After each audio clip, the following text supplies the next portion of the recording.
Chapter 629. There was a small town near the border between Jinmen County and Fenghu County. This small town used to be a small village deep in the mountains. During the chaotic times of the 16 Kingdoms, a mountain road was built here to connect the two counties. Commercial trade was frequent, and this place became a good place for merchants to stop and rest. Slowly, it became a small town with a large population. In the middle of the Great Xia dynasty, the government recruited corvée laborers to build the official road. The official road was flat and wide. In contrast, the mountain road was craggy and narrow, full of bumps and bumps.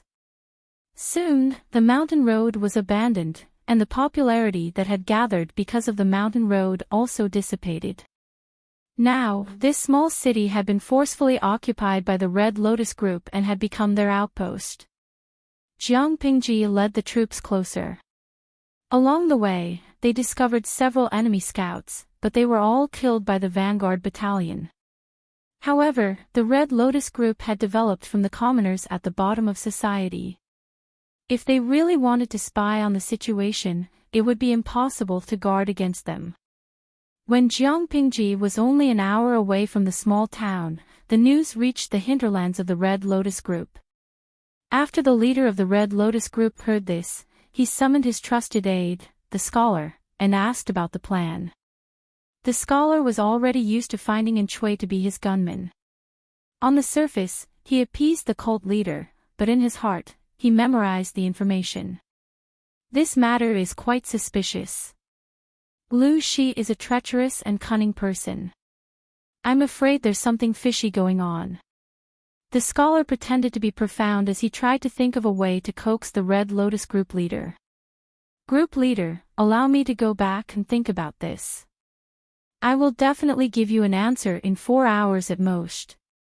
As soon as the leader of the Red Lotus Group agreed, the scholar hurriedly went back to seek help from Enchanting. Enchanting had a script.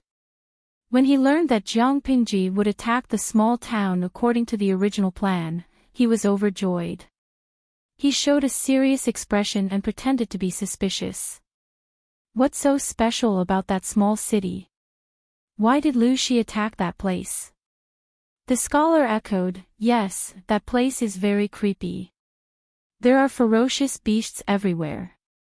Is Lu Shi trying to enter the mountain to feed the mosquitoes? In a war, one should not attack on the main road. They did not play their cards according to common sense. Enchanting rubbed his forehead with his hand, looking like he had a headache. This was not an act. He really had a headache. What a pig-like teammate. The Red Lotus Group wanted to play with Jiang Pingji with their meager skills. Go to bed and sleep, everything is possible in your dreams.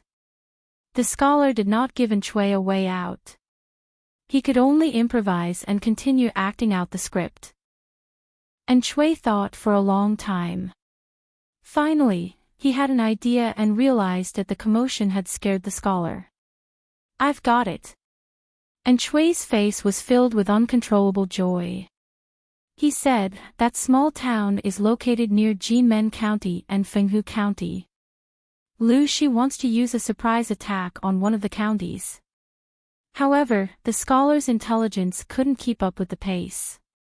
He even asked Enchanting stupidly, is that so? But that place is full of mountains. Who knows how much time it will take to climb over them? If you want to fight a fast-paced attack, it would be more reliable to take the main road. Enchanting, no, this script is too difficult to act. Enchanting said, no, I heard that there is a mountain path there that has been in use for many years. It connects Jinmen County and Fenghu County. Scholar. His first reaction was to immediately send people to block the mountain path, but Enchanting dampened his enthusiasm. There's not enough time. I reckon that the small city has already been conquered by now. Moreover, there is more than one exit on the mountain path. We can't block it at all. We might even be surrounded by them. This strategy is too risky. The scholar seemed to have grabbed onto the last piece of driftwood. He hurriedly said, "Please give me a good strategy, master." Previously, the scholar had bossed Chui around, but now he called him master. And Chui wasn't angry. He put on a professional act and said, "Although there are several exits on the mountain path, it only connects Jinmen County and Fenghu County. There's no doubt about this. According to the original plan, we only need to send a large number of troops to stall for time. When they can't help but retreat, we'll outflank them from behind and first block their retreat on the mountain path. In this way, we'll be able to catch a turtle in a jar and achieve a complete victory." Listening to Chui describe the blueprint, the scholar's anxious and helpless little heart calmed down. "Master, you're very talented.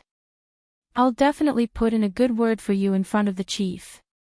When the time comes, a high position and generous salary will be just around the corner." Some people could speak, such as Jiang Pingji. Some people couldn't speak and thought they were very good at it, such as this scholar. If Chui wasn't acting, he would have been so angry at this person's words that he would have long since ascended to heaven. The scholar first boasted about Chui, then asked carefully, "In your opinion, which county will Lu Shi focus on attacking?" Since the mountain path connected Fenghu County and Jinmen County, Lu Shi's goal should be one of these two counties. A 50% chance, which one was it? And Chui thought about the contents of the script and said, "I've carefully thought about the situation on that mountain path. The mountain path to Jinmen County is too long. If a surprise attack is launched, I don't know how much physical strength it will take, and the marching time is too long. The mountain path to Fenghu County is relatively short, and the distance is only half that of Jinmen County. Comparing the two, I conclude that Lu Shi's target must be Fenghu County." The scholar nodded as he listened. Listening to Chui's words was better than reading for 10 years. After a while, he said with emotion, "This Lu Shi is really cunning and black-hearted. Although I'm a native of Qingda County, I didn't know that there was an abandoned mountain path there. It's too remote. If you weren't so talented and familiar with the geography, Lu Shi might have really succeeded. But now, we'll beat him at his own game. We'll capture Lu Shi alive and let him suffer heavy casualties." And Chui's lips revealed a mysterious smile. The scholar also revealed a smile of tacit understanding. The scholar comforted Chui and turned to claim credit. He copied Chui's words almost verbatim and suggested to the Red Lotus group leader, "The opportunity doesn't come again. If we can capture Lu Shi now, we will have no more worries. Group leader, for the sake of our grand plan, we must be ruthless." The Red Lotus group leader asked him, "Tell me your opinion." The scholar's expression was slightly ferocious. His tone was light, but his thoughts were very vicious. He said, "Group leader, why don't we transfer the people from Jinmen County to Fenghu County? When Lu Shi can't attack them, we can send people to attack the small town when he's unprepared. Then, we can surround the mountain path from behind and catch them like a turtle in a jar. It would be best if we can capture Lu Shi alive. If that doesn't work, we can surround them and slowly torture them to death." Under the shadows, the scholar's face appeared very cold. The Red Lotus group leader thought about it and felt that this was a brilliant plan. "Military counselor, you have a brilliant plan. This time, we must make sure that Lu Shi doesn't return." Although the small town was the Red Lotus Group sentry post, there weren't many people inside. There were only a few hundred scattered people. They couldn't even organize an effective defense. The highest point of the city wall was only slightly more than 10 feet. Who could be stopped by such a small height? Jiang Pingji held a long spear in her hand and mounted a horse to attack. Little White's strength in trampling people was no less than White's. With a single hoof, the sternum was shattered. She rushed to the front. Yang Xi's eyelids twitched as he watched, afraid that she would be shot by a stray arrow. Chapter 630. Jiang Pingji was dressed in red and silver armor. She was an obvious target in the snow. If the Red Lotus group didn't target her, who else would they target? But for Jiang Pingji, the sparse rain of arrows seemed to have slowed down by dozens of times. She wasn't crippled. Why couldn't she dodge? Realizing that Jiang Pingji was being targeted by arrows, Yang Si was so frightened that he almost fell off his horse. However, it turned out that Wei Si was right.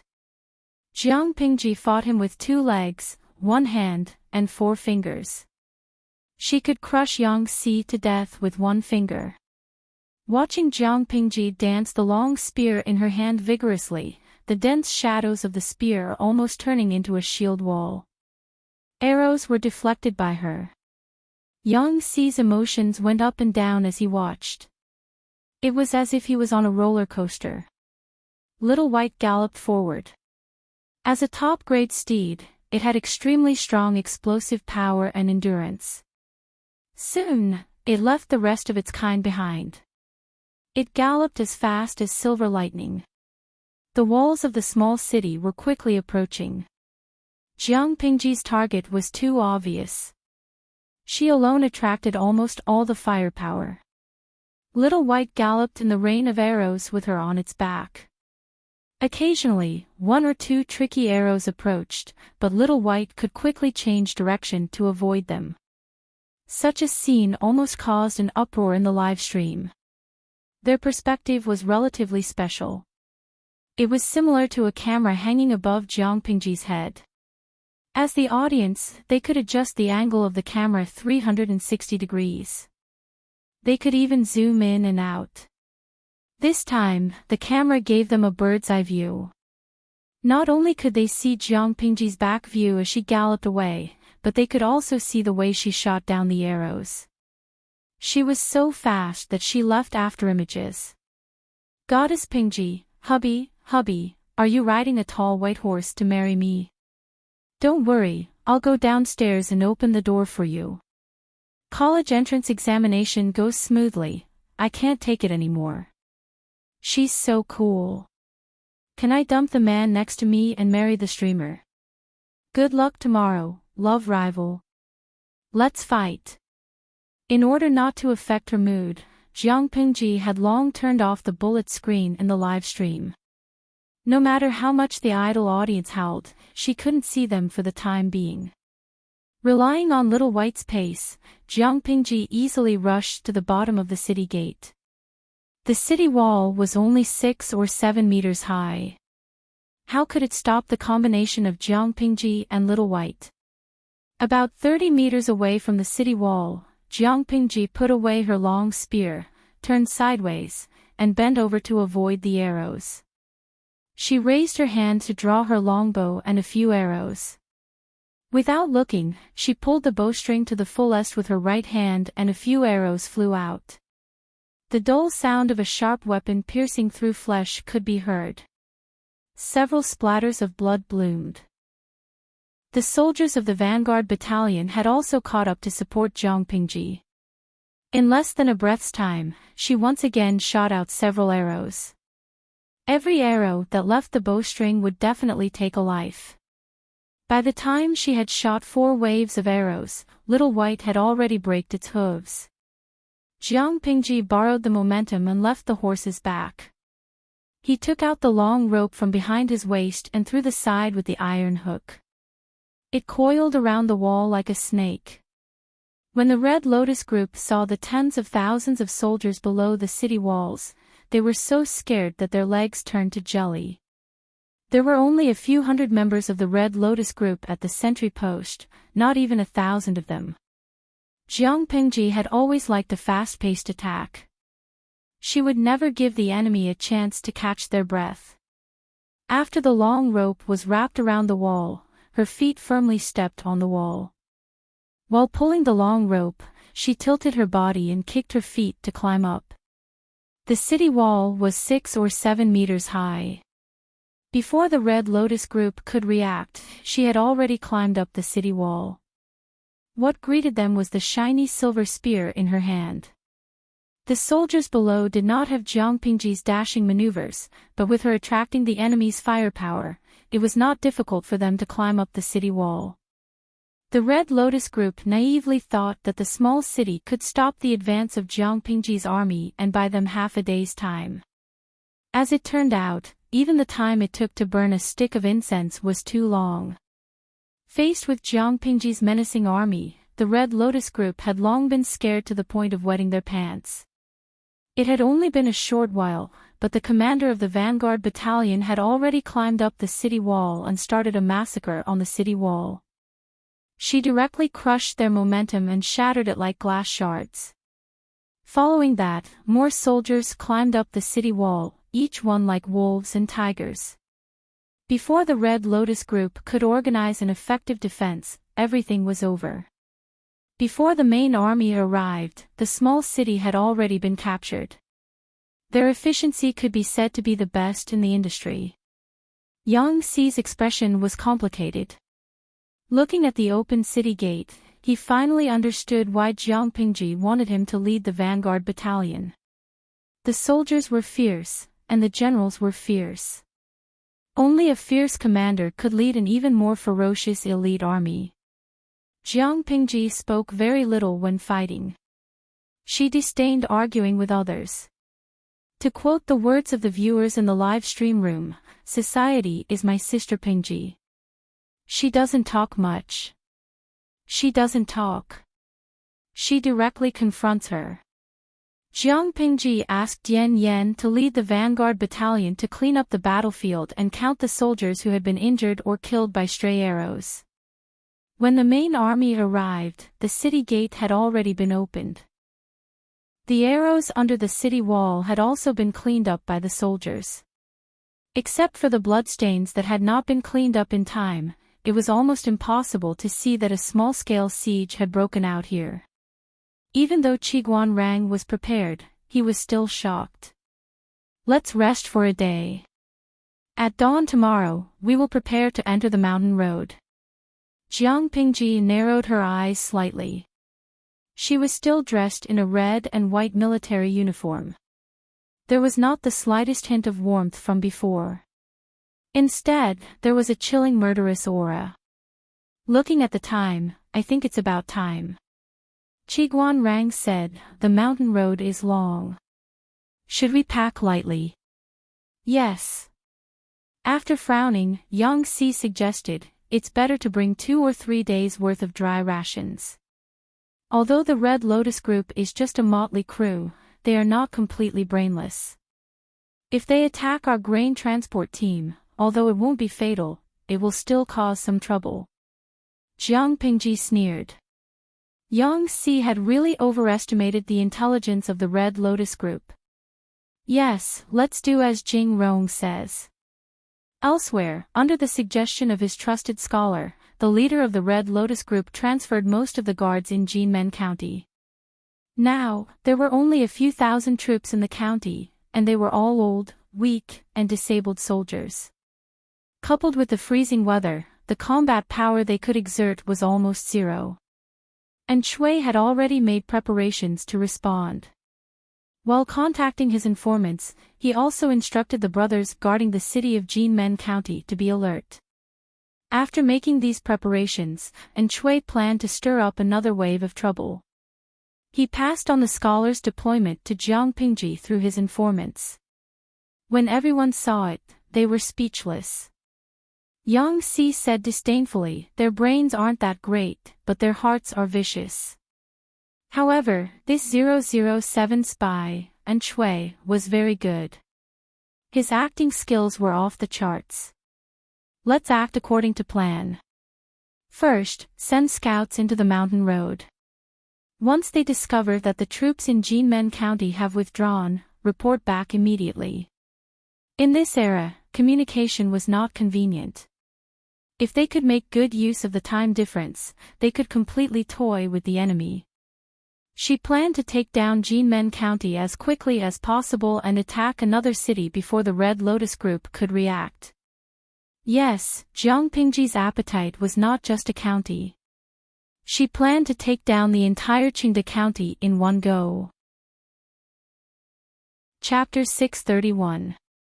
Qingde County had a total of 4 counties: Jinmen County, Fenghu County, Honglian County, and Chuyu County. If the plan went smoothly, taking down Jinmen County would be as easy as pie. But Jinmen County could not satisfy Jiang Pingji's appetite. Her ambition was far greater than that. The Red Lotus Group thinks that we're beating them at their own game. We might as well imitate them. Qiguan Rang sneered. He loved tricking people. According to my lord's prediction, how long will it take to take down Jinmen County? Jiang Pingji narrowed her eyes and calculated. After a while, she said, although our march is in a hurry and we can't carry siege weapons, it will take at most 2 hours to take down Jinmen County, which is unguarded. If we include the time spent on the mountain road, it will take almost a day. What do you think, Wenjing? Qiguan Rang held the feather fan that had never left his side and gently waved it. Yang Si, who was beside him, saw it and subconsciously shuddered. He silently shifted his position. He had seen eccentrics and pretentious people, but he had never seen someone waving a fan in the middle of winter. Qiguan Rang said, according to the information from our informants, the Red Lotus Group wants to exterminate us and has formulated a series of measures for this. They've worked so hard. If we don't give them a chance to perform, wouldn't it be too heartless? If the Red Lotus Group wanted to trick them, then they could naturally do the same. Jiang Pingji raised her eyebrows and motioned for Qiguan Rang to continue. He said, the Red Lotus Group thinks that we will attack Fenghu County with a large number of troops. If we don't show up for a long time, I'm afraid it will make them suspicious. Why don't we send some scouts to confuse them and make them think that our intention is Fenghu County, not Jinmen County? We'll delay as much as possible until my lord takes down Jinmen County, then we'll turn around and attack Fenghu County. After all, the mountain road to Fenghu County is very short. Yang Si was a little unhappy when he heard this. If that's the case, won't we become a tired army? It's on the mountain road again. According to the Red Lotus Group's plan, we'll be besieged on the mountain road and it'll be difficult to break through.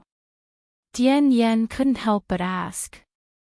Realizing that everyone's eyes were on him, he silently shut his mouth. Jiang Pingji tried to smooth things over. She said, Deputy Diane's words make sense, but if the plan was that simple, it wouldn't be Wenjing. Sure enough, Qiguan Rang continued, indeed, in this way, we will become a weary army. If we are besieged on the mountain path, I'm afraid we won't be able to escape. However, what if we besiege the Red Lotus Group on the mountain path? The situation will be completely different. Dian Yen felt like he was listening to a heavenly book. It was clear that they were the ones being besieged. How had it become the Red Lotus Group being besieged? Jiang Pingji smiled and said, according to the Red Lotus Group's calculations, aren't they planning to capture the small town, enter the mountain road, and surround us from both sides?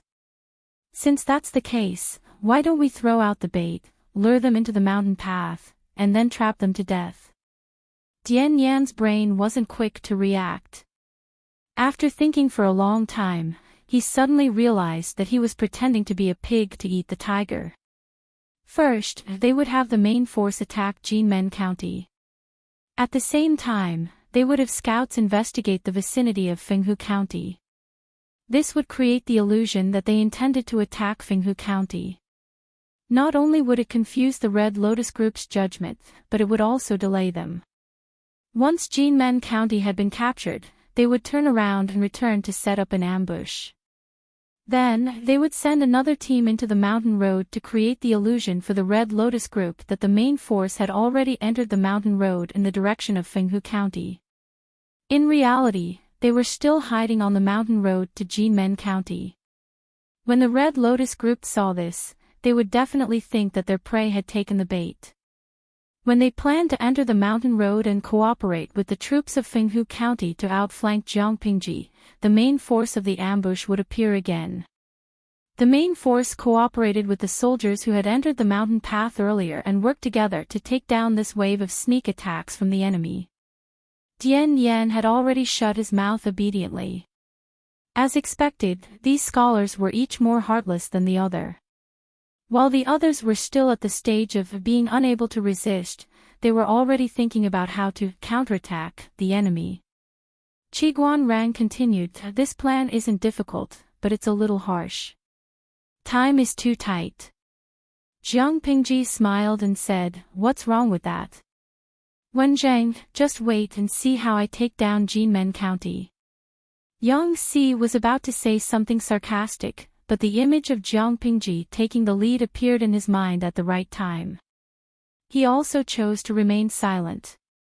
Qiguan Rang added, "Jinmen County can be occupied with a surprise strategy, but the effect won't be as great if the same move is used a second time. As for the other 3 counties, in the end, we still have to fight with real swords and guns, determine the winner and the loser." Jiang Pingji didn't quite agree with Qiguan Rang's statement. Yang Si's surprise strategy could only be used once, but there was still room for him to make use of it. Once an opportunity was seized, it had to be fully utilized. Jiang Pingji pursed her lips and said, "Because the mountain road is fragile, we can't bring any siege equipment when we attack Jinmen County. However, once we take down Jinmen County, the situation will be different. Before I set off, I privately instructed Xiaoyu to prepare the siege equipment. I asked him to seize the opportunity and transport the equipment to Jinmen County on time. Based on the time spent on the road, Xiaoyu's siege equipment will arrive after we have rested for a day while we counter-encircled the Red Lotus Group. While the Red Lotus Group is flying around like a headless fly, we'll attack Chuyu County in one go." On the battlefield, one couldn't slack off at all. The opportunity was fleeting, and there was no time to lose. Jiang Pingji understood this principle, so she thought about it more thoroughly than anyone else. If they waited until Jinmen County was conquered before informing Su Ke to transport the siege equipment, they would have missed the best opportunity to fight back and forth for a few days. Her combat style was very distinct, fast-paced, and meticulous in her calculations. Others would proceed step by step in an orderly manner. Jiang Pingji, on the other hand, carried out multiple tasks at the same time. She pushed forward from all sides, one step after another, and used this to create a fast-paced sense of tension. In ancient times, communication was inconvenient. Jiang Pingji's combat style was even more urgent, and it could often cause mental oppression to the enemy. This kind of oppression could not only disrupt the enemy's heart, but it could also shake their morale. Everyone was surprised. "After we're done with Jinmen County, we'll attack Chuyu County directly," Jiang Pingji said. "The troops of 2 counties are concentrated in Fenghu County. Honglian County is the headquarters of the Red Lotus Group, and its defense is not weak. Besides Chuyu County, do we have any other choice? More importantly, the official road from Jinmen County to Chuyu County is flat and wide, and the distance is short, which is conducive to the transportation of siege equipment. With Chuyu County as the target, we can save a lot of time. For a motley crew like the Red Lotus Group, a major defeat could turn them into headless flies flying around aimlessly." Jiang Pingji had to seize the time. Before the Red Lotus Group regained its composure, she had to deliver a series of crazy blows to them. As long as Jinmen County and Chuyu County were stabilized, the Red Lotus Group would not be able to jump around again. Little did she know that Enchui, her teammate who had assisted her in the battle, could bring her another surprise. Night fell and shrouded the earth. A pure white moon hung in the sky. Jiang Pingji was leaning against it and taking a nap when a commotion suddenly came from her mind. Chapter 632. The noisy mechanical voice disturbed her sleep. "Jiang Pingji, bastard Jiang Pingji, don't play dead, I know you're awake. If you have the guts to lock me up, answer me if you have the guts." Answer me. If you continue to pretend to be deaf and dumb, I'll annoy you for the whole night. I'll stop when you're willing to talk to me. The system muttered, and it even started a rhythm. It was difficult for Jiang Pingji to ignore it. She wanted to kill the system. What are you up to this time? Jiang Pingji asked in her heart coldly. She got up carefully and did not disturb anyone. She climbed up the city wall. The soldiers were still patrolling and keeping watch. Seeing Jiang Pingji's red and white military uniform, they all perked up and saluted. She waved her hand and said in a low voice, "I just couldn't sleep at night, so I came out for a walk. You guys continue with your work, don't worry about me." The group of patrolling soldiers nodded slightly and moved sideways to avoid Jiang Pingji. She found a secluded corner. The cold night wind blew on her face, dispelling some of her sleepiness. "System, you better give me a reasonable reason. Why are you suddenly disturbing me in the middle of the night? Do you want to die?" The system retorted, "Then why don't you kill one for me to see?" "Oh, you're fearless." Jiang Pingji narrowed her eyes dangerously. The reason why she chose to imprison the system instead of completely destroying it was because she was afraid that the system would find out and alert the enemy. Now it had become the system's capital to play tricks. She could not help but laugh. She did not know what the system was like, but this system, TSK, its IQ was really low. Times had changed. Did it think she would always be afraid? Jiang Pingji exhaled a white breath and asked in her heart, "I still want to sleep, I don't want to talk nonsense with you. If you have something to say, say it quickly. If you continue to be pretentious, you can do whatever you want. Do you think I'll ignore you? That's the world of my brain, you better be clear about it." The system had been imprisoned by Jiang Pingji for almost 2 years. It had developed a subconscious fear of Jiang Pingji. It could not be afraid. Jiang Pingji was a shrewd person. She only provided the system with the points of popularity every day. To the system, popularity points were the energy it needed to survive and grow, similar to the food humans needed. Regardless of whether it was a human or a system, to be imprisoned in a silent world, to be given only the minimum amount of food every day, to ensure that they would not starve to death, and to be imprisoned for 1 to 2 years at a time. If a human were to go crazy, even the system would not be able to handle it. There was a reason for it to cause a ruckus this time. The system stuttered. Can I discuss something with you?" The originally arrogant system was now timid. Jiang Pingji did not know whether to laugh or cry. "System, can you be any more cowardly? Reasonable things can be discussed. If you want me to let you go and give you freedom, you should just give up." The system hurriedly said, No, it's not about that, I mean. Can you restrain yourself a little for now? If it's possible, it's best to lock me up more tightly. It's been a bit special recently, I'm afraid that there might be dimensional merchants patrolling around. Planar merchants patrolling everywhere. Jiang Pingji raised her eyebrows and her expression became solemn. "What do you mean?" The system said, "I don't mean anything. Can you not be so guarded against me? I'm serious this time. Regardless of whether it's you or me, we absolutely cannot be caught by dimensional merchants with patrol orders, or else we're done for. We're now grasshoppers on the same rope. If I'm done for, you won't get any benefits either. If it weren't for Lu Shi's body, you would have long been expelled and exiled by the rules here." Jiang Pingji snorted softly. "I don't care." None of the federal soldiers were afraid of death. The system was silent for a long time. "You're really annoying. What do I have to do for you to agree?" The system's coquettish grumble made Jiang Pingji frown deeply. "Dimensional merchants with patrol orders. What's that? From what you're saying, you seem to be very afraid." The system said impatiently, "Nonsense, have you ever seen a smuggler who isn't afraid of the police?" Jiang Pingji was speechless. The system said, "I'm the Dimensional Palace Intrigue streaming system. Opening the streaming channel will temporarily open up a channel between two unrelated planes, causing the balance of several planes to be destroyed. That's why there are so-called reborns or time travelers.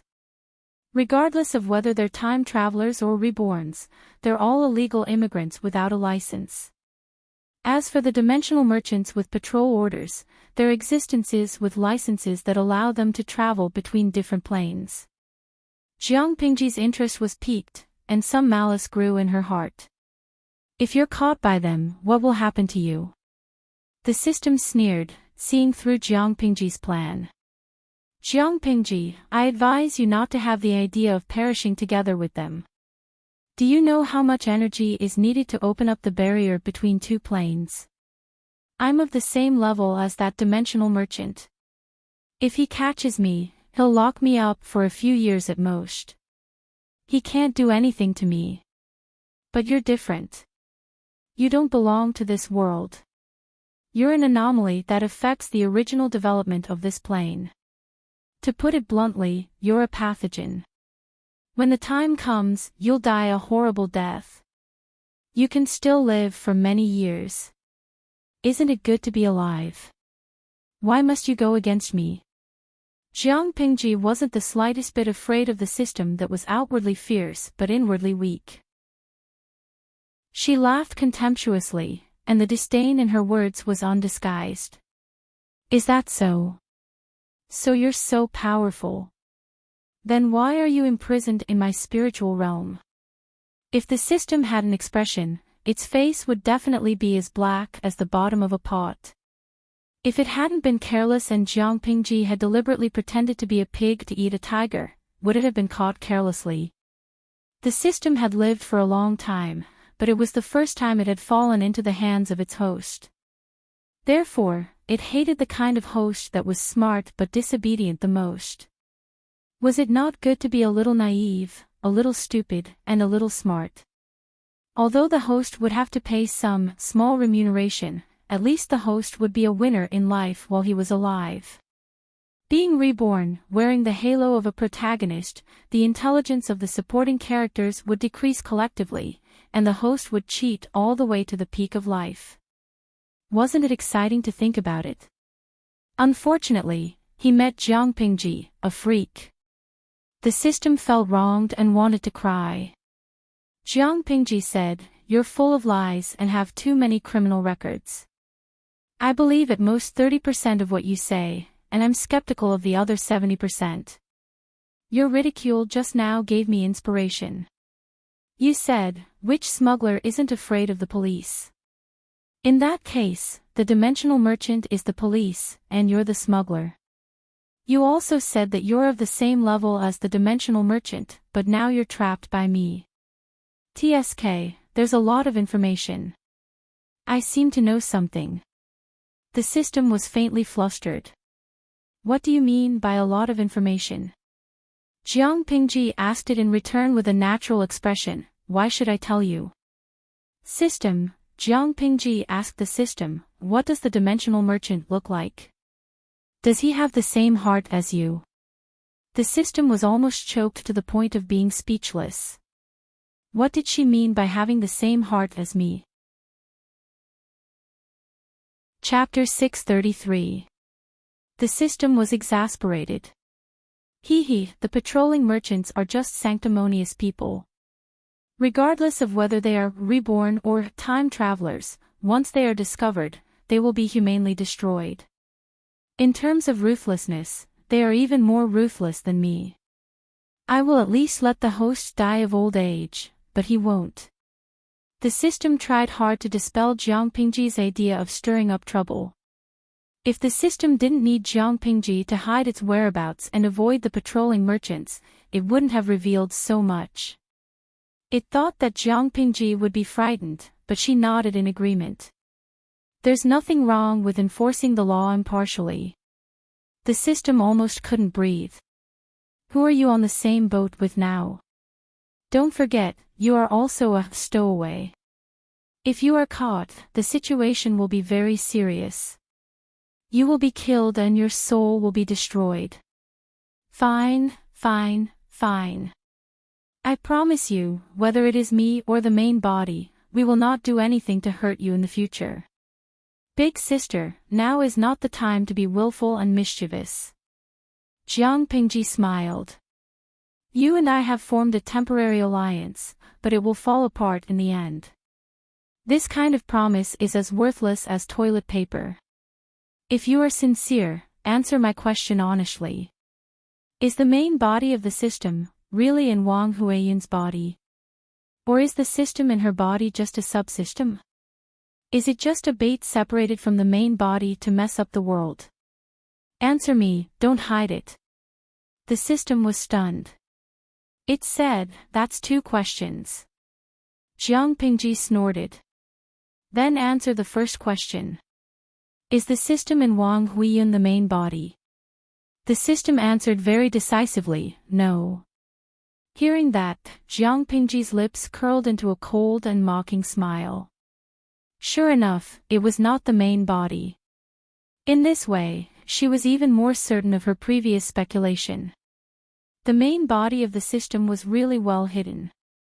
It was a pity that she forgot to hide the fox's tail. She was a qualified hunter, but the system was a failed prey. She said meaningfully, I thought my tricks were deep enough. I didn't expect to meet an ancestor who was born to play tricks. However, things like intelligence are destined. No matter how deep the tricks are, people are too stupid. I don't want to know what's wrong with the main body of the system. It cut itself open and divided itself into subsystems, but please don't let it happen to me again. The system secretly heaved a sigh of relief. Since she said that, it should mean that she agreed to cooperate, right? I've answered your question. Are you willing to help me now? Jiang Pingji blinked and said innocently, don't you know that all is fair in war? Making a promise to a gangster leader. The patterns were all broken. An unstamped promise is like a roll of toilet paper to me. I can throw it away after using it. The system, F***CK, Jiang Pingji, you're shameless. Jiang Pingji crossed her arms in front of her chest. When will that dimensional patrol merchant arrive? I can report you to him. The system snorted twice. In your dreams. It will take at least 10 years. Don't even think about tricking me. 10 years. That long? Jiang Pingji asked, it's been more than 10 years. Why are you so eager to seek my protection now? Trying to trick me again. The system said in a contemptuous voice, you are a human. How long do you have to live? I'm a system. Time is cheap to me.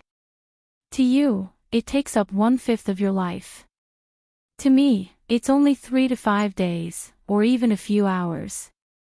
Mortal, don't use your time to measure my time.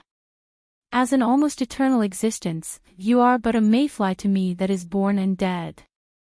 Tremble, lowly human. Jiang Pingji responded with an oh. She was not provoked by the system's words. She stabbed back bitterly. Congratulations. Then you can go to prison in 3 to 5 days. I can still be free and unfettered for more than 10 years before I'm destroyed by the dimensional merchant. The system, F***CK, where did the director find such a hateful female protagonist? Jiang Pingji sneered. She buried what happened that night in the bottom of her heart. It did not stir up the slightest ripple. With the system, it seemed that it was not unacceptable for there to be any dimensional patrol merchants. Just as the system said, reborn or time travelers were all outsiders who illegally occupied the bodies of the indigenous people. To the local plane, they were all pathogens. If there were really rules in the world, in order to maintain balance and order, it was natural to eliminate the anomalies. She had nothing to say. What would come would eventually come. Jiang Pingji accepted it calmly. Of course, she would not let her remaining time go to waste just because she was going to die in more than 10 years. On the contrary, she would live a more exciting life. She would live a more passionate and unrestrained life. Even if she had to die, she would let the people of this plane and their descendants remember the name Jiang Pingji thoroughly. Her eyes seemed to be burning with flames. Not only did the system's words not make her restrain herself, but it also stimulated Jiang Pingji's determination to do something big. She felt that unifying the 9 prefectures was not a big deal. It was better to unite the world together. Was it because she had turned this plane upside down and deviated from the trajectory of fate? Would that annoying merchant arrive in advance? If it knew that Jiang Pingji was such a troublemaker who was not afraid of death, the system would have endured it no matter what. Now it was full of regret.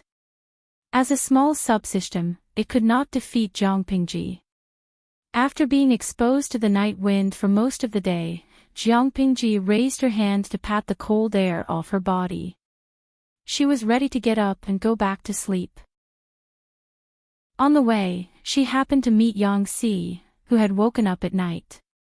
Jiang Pingji saw that his eyes were misty and that he was floating as he walked. He yawned all the way. "My lord, why did you come out dressed in military attire?" Yang Si covered his mouth with his hand so that it would not be too rude to open his mouth while yawning. Jiang Pingji said casually, "I had a nightmare and woke up in fright. I was not sleepy at all, so I went out for a walk." Yang Si did not suspect anything and continued to sleep. Tomorrow, he would enter the mountain road and attack Jinmen County. After that, there would be a series of high-intensity combat plans. With his weak body, after riding a horse for a few days, he was so tired that he felt like he was falling apart. If he did not seize the time to recover his strength, he was afraid that he would not even be able to climb the mountain road. That would be embarrassing. Jiang Pingji also returned to her original position, crossed her arms, and slept. Regardless of whether it was the system or the dimensional merchant, the most important thing now was to take down Jinmen County. She did not care about anything else. However, she really did not expect the system itself to have a brain. Was it dark under the light? It was indeed a trick. She yawned and found a comfortable position. Soon, she fell asleep, and her breathing became long and steady. The next day, the weather was rare. The sky was blue and looked refreshing. The golden sunlight shone on the snow.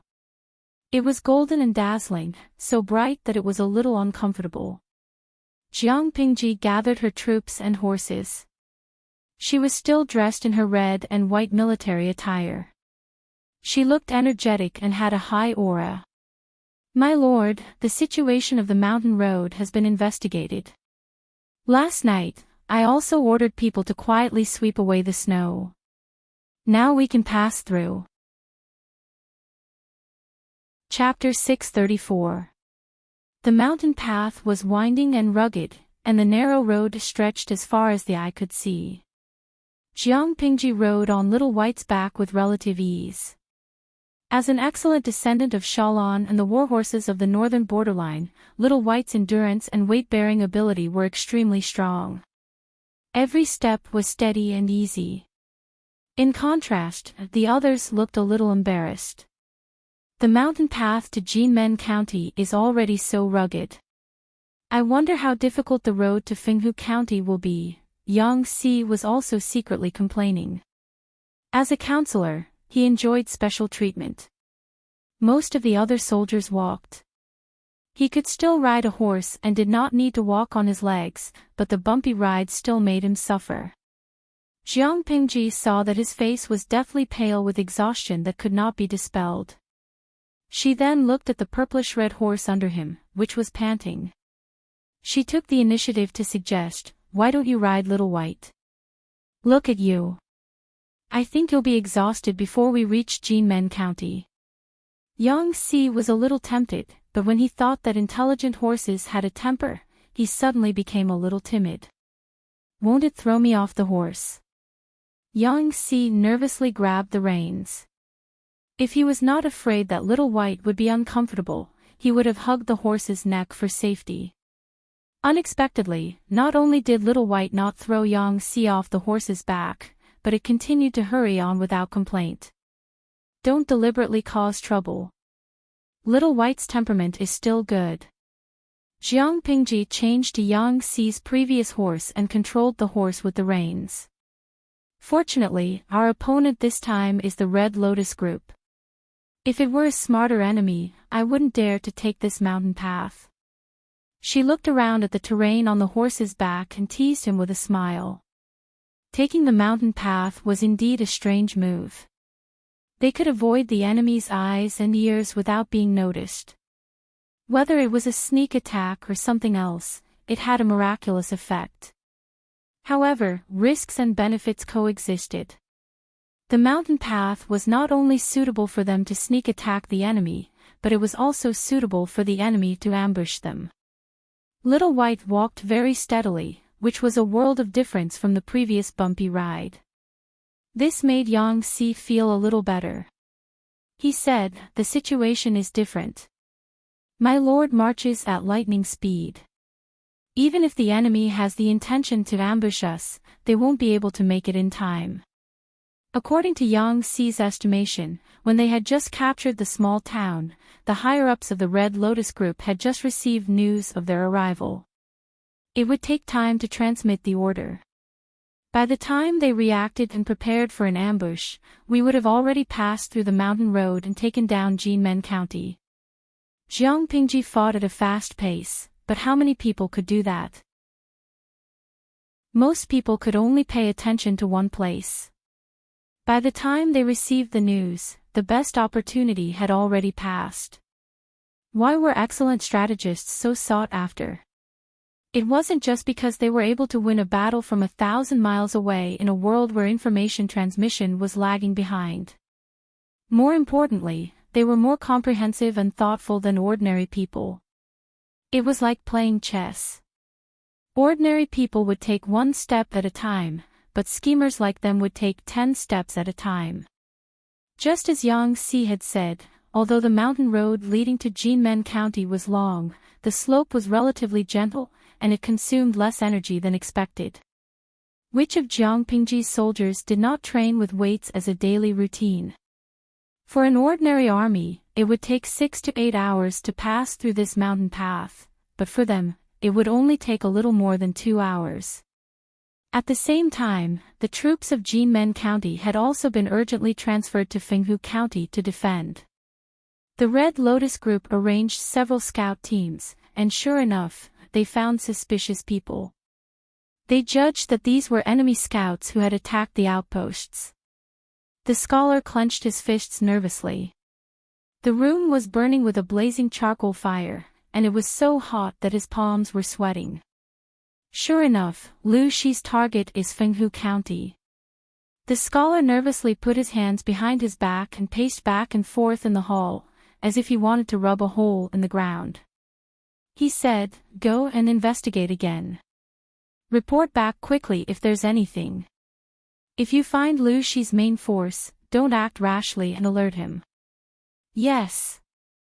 Not long after, a voice came from outside the hall again. The Red Lotus group had found traces of scout activity at the exit of the mountain road in Fenghu County. Every once in a while, someone would come to report back, which made the scholar extremely nervous. Lu Shi had sent a large number of scouts.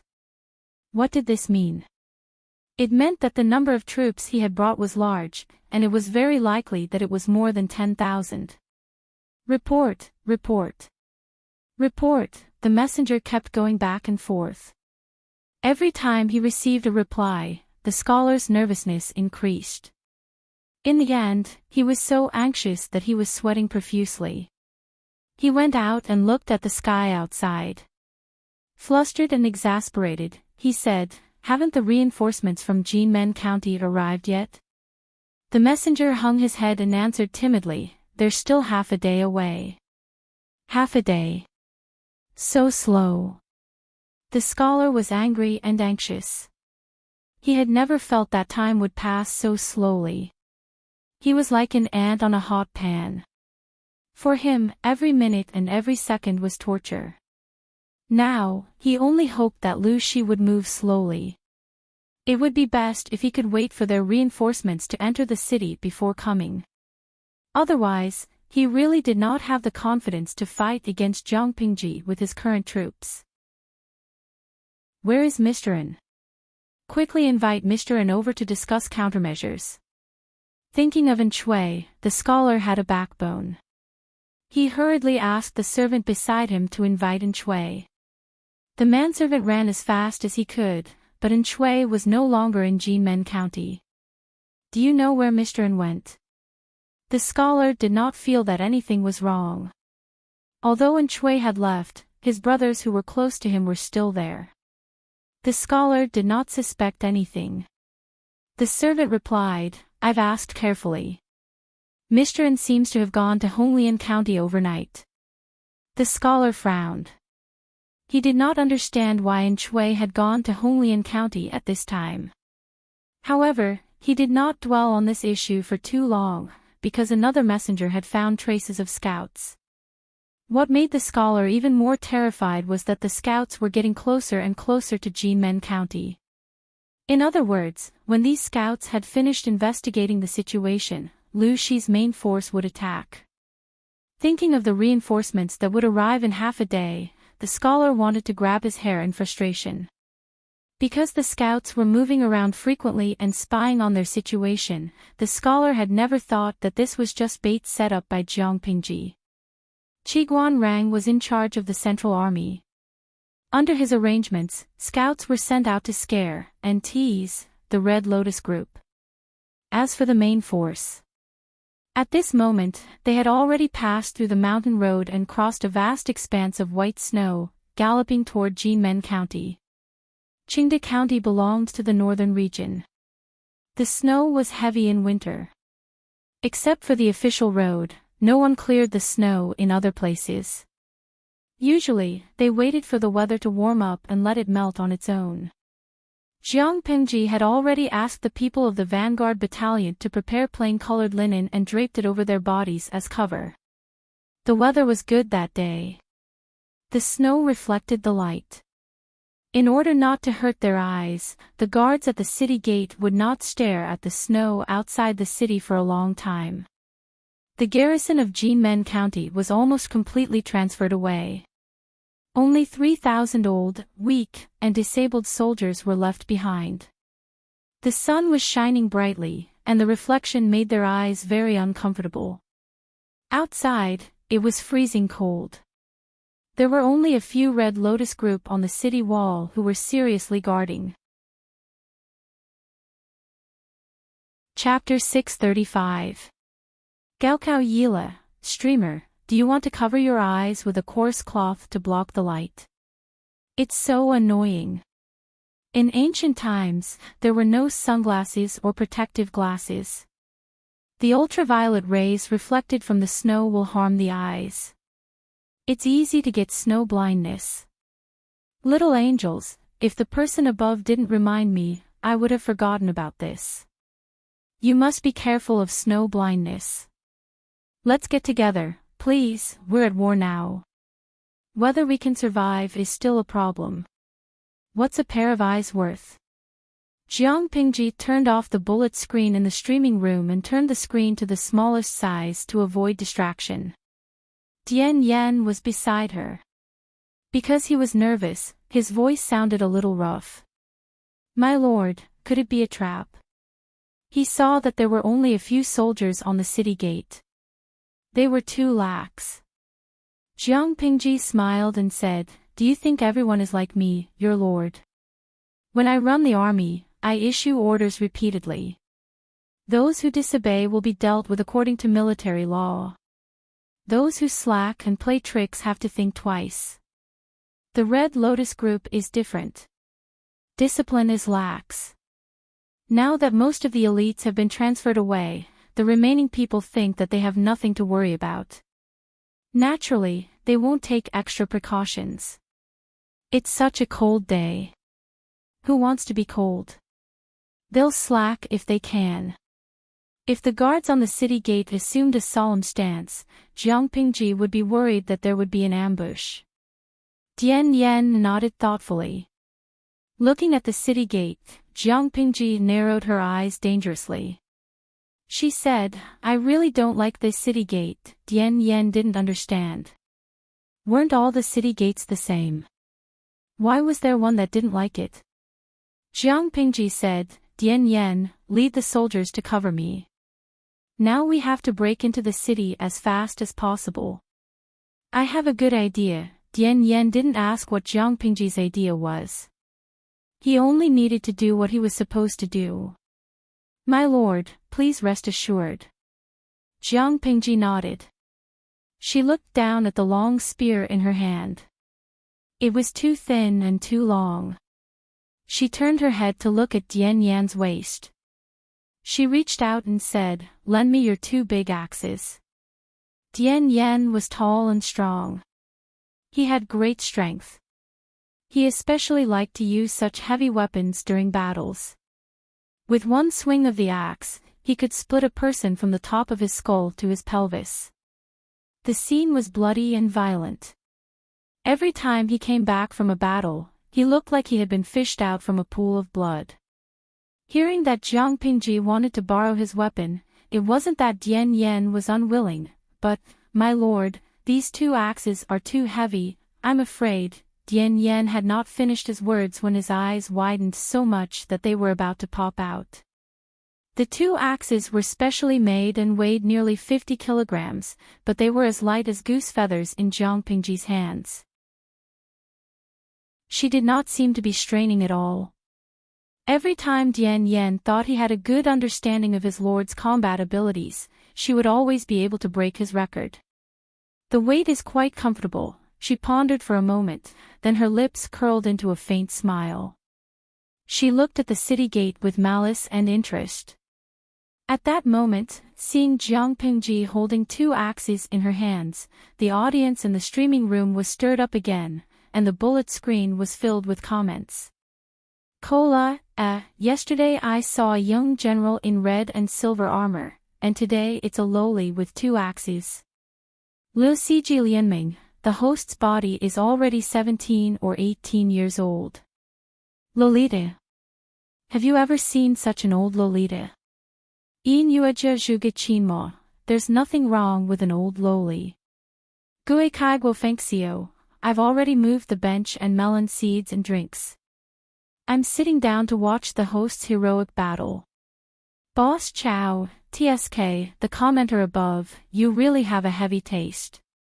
People will really die when the host goes to war.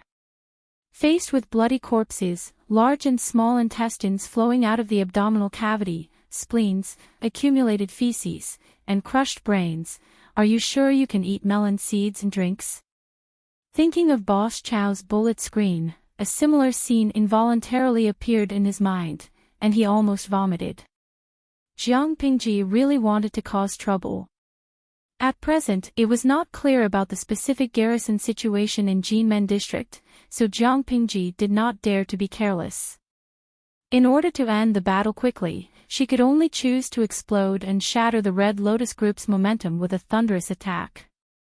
She would use the fastest speed to take down Jinmen district. In this way, she had to cause trouble. Yang Si, who was protected at the back, looked in the direction of the city gate from afar. He did not know whether Jiang Pingji would directly set up a battle formation to attack or launch a sneak attack. He pondered in his heart. There was already movement from the soldiers in front. No. What does my lord want to do? Yang Si almost screamed because he saw Jiang Pingji turn over and get on Little White's back. A row of soldiers advanced in an orderly manner. Because of the snow, the sunlight, and the white cloth draped over Jiang Pingji's body, the soldiers on the city gate did not immediately discover her traces. The soldiers of the Red Lotus Group hid under the pilasters to take shelter from the wind. Their clothes were not uniform. Some of them wore very thick clothes, while others were very thin. They curled up and shivered with their backs straight. The only thing they had in common was that they were all older, and their physical strength was not as good as that of the younger generation. "Oh my God, it's so cold." He opened his mouth and exhaled a breath of white air. The hot air that he had painstakingly held back escaped again. "Stop talking. The more you talk, the colder it gets. If you have the energy to talk, why don't you shake a little more? If you can't do it, pray to the gods. I think it's a little useful." In this era, ordinary people relied on walking to get around. Did they rely on shaking to keep warm? As for hot water pots, they did not exist. They were just a group of old, weak, and disabled soldiers. It was good enough that they could survive in this world. How could they dare to ask for more? The veterans guarding the city gate huddled together to keep warm. They barely had some warmth. In a world of ice and snow, they did not have enough clothes to keep out the cold. When guarding the city during the day, they just sent 1 or 2 people to stand guard. The others huddled under the pilasters to take shelter from the wind. They huddled together to keep warm. When the people on guard could not stand it anymore, they would take turns to do it. At this time, someone complained, "I wasn't on duty today. I really don't know what's gotten into the higher-ups. They transferred everyone away and made me the scapegoat. You're not the only one who's unlucky. Stop talking. It's the chief's order to transfer people away. They've gone to eradicate the heretics." Heretics? Who's the heretic? Who else can it be? Lu Shi from next door. If the gods say he's a heretic, then he's a heretic, a demon who brings disaster to the world. Lu Shi. Almost everyone in the north knew this name. It was the same for the people of Qingde County. Most of them made a living by mining coal, but in the current world, the people could not even afford food. Who would buy coal? No one bought coal, which meant that many people who dug coal for a living would lose their livelihood. They could not even feed their families. In the past 2 years, Jiang Pingji had repeatedly purchased large amounts of coal from Qingde County. When the Red Lotus Group and Jiang Pingji had not completely fallen out, she had taken care of the business in Qingde County and provided for many people. As for the topic of heretics and demons, most people agreed with the crusade. Only a small group of people remained silent. At this time, someone looked up at the sky and found many dark spots in the sky. He raised his hand and pointed. "What's that?" Chapter 636. Enemy attack, enemy. A wave of arrows fell from the sky and landed behind the battlements. The voices of the gate guards stopped abruptly, and they let out a soft whimper. Their half-standing bodies collapsed with a loud crash, but the rain of arrows was still falling. Soon, the fallen corpses were pierced into hedgehogs. Dark red blood flowed out of their bodies and seeped into the stone bricks of the city wall, dampening the ground. A nauseating sweet and fishy smell filled the air. After the first wave of arrows, everyone, regardless of whether they were standing or sitting on the ground, was on high alert. How was this possible? Why were there enemies? Someone was shot in the arm by an arrow. He clung tightly to the base of the battlements, holding a wooden shield in his hand, and quietly poked his head out. It would have been better if they hadn't seen it, but once they saw it, they were almost scared out of their wits. Beads of cold sweat broke out on their backs. The snow under the city wall was thick. At first glance, it seemed nothing, but when they looked closely, they could see something wriggling quickly on the snow, like a swarm of ants surging toward the city wall. When they got closer and looked again, it was clear that there were countless enemies. Who were they? Where did they come from? The rain of arrows continued to fall from the sky. The Red Lotus Group was scared out of their wits. They didn't even realize that the enemies under the city wall didn't carry any siege equipment. As long as they defended against the rain of arrows and organized a wave of counterattacks, they might be able to survive a little longer. However, they were already stunned by this sudden wave of attacks. Not to mention organizing a counterattack, it was already good enough that no one stepped on them. Some soldiers hurriedly picked up the weapons that had been placed aside and tried to shoot arrows down the city wall. More people covered their heads and scurried away. Dian Yen watched Jiang Pingji ride away and secretly gritted his teeth. He ordered the soldiers to continue advancing down the city wall while continuing to shoot arrows. Cover the Lord. Yang Si, who was at the back, saw Jiang Pingji's figure that had shrunk to a small dot. He was so scared that he almost fell into the snow.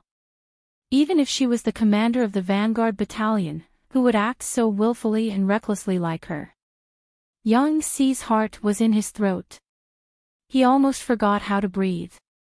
He stared ahead without blinking. Even though his eyes were a little sore from staring, he still didn't dare to blink. He was afraid that Jiang Pingji would die on the battlefield in the blink of an eye. The current situation was much more thrilling than yesterday's skirmish. Just the height of the two city walls was not on the same level. Yesterday, the small city was only slightly more than 20 feet high. His lord could climb the city wall with her coquettish movements. What about today? How was the lord going to get up the city wall that was 30 feet high? Jiang Pingji had only climbed halfway. Perhaps she would be shot into a hedgehog by the Red Lotus group on the city wall. At this moment, he finally understood Wei Si's sadness. With such a carefree and worrisome lord, the officials were either worried sick or scared out of their wits. Yang Si felt that his lifespan would be halved if he were to go through 2 more rounds like this. It would be difficult for him to die of old age. The viewers in the live stream also felt the same thrill as him. Yang Si was holding the line at the rear. His eyesight was limited, and he could only see Jiang Pingji's figure turning into a blurry red and white dot. However, it was different for the audience in the streaming room. Their perspective followed Jiang Pingji's movements. How could that feeling be described as pleasurable? It was even more exciting than watching a 3D movie.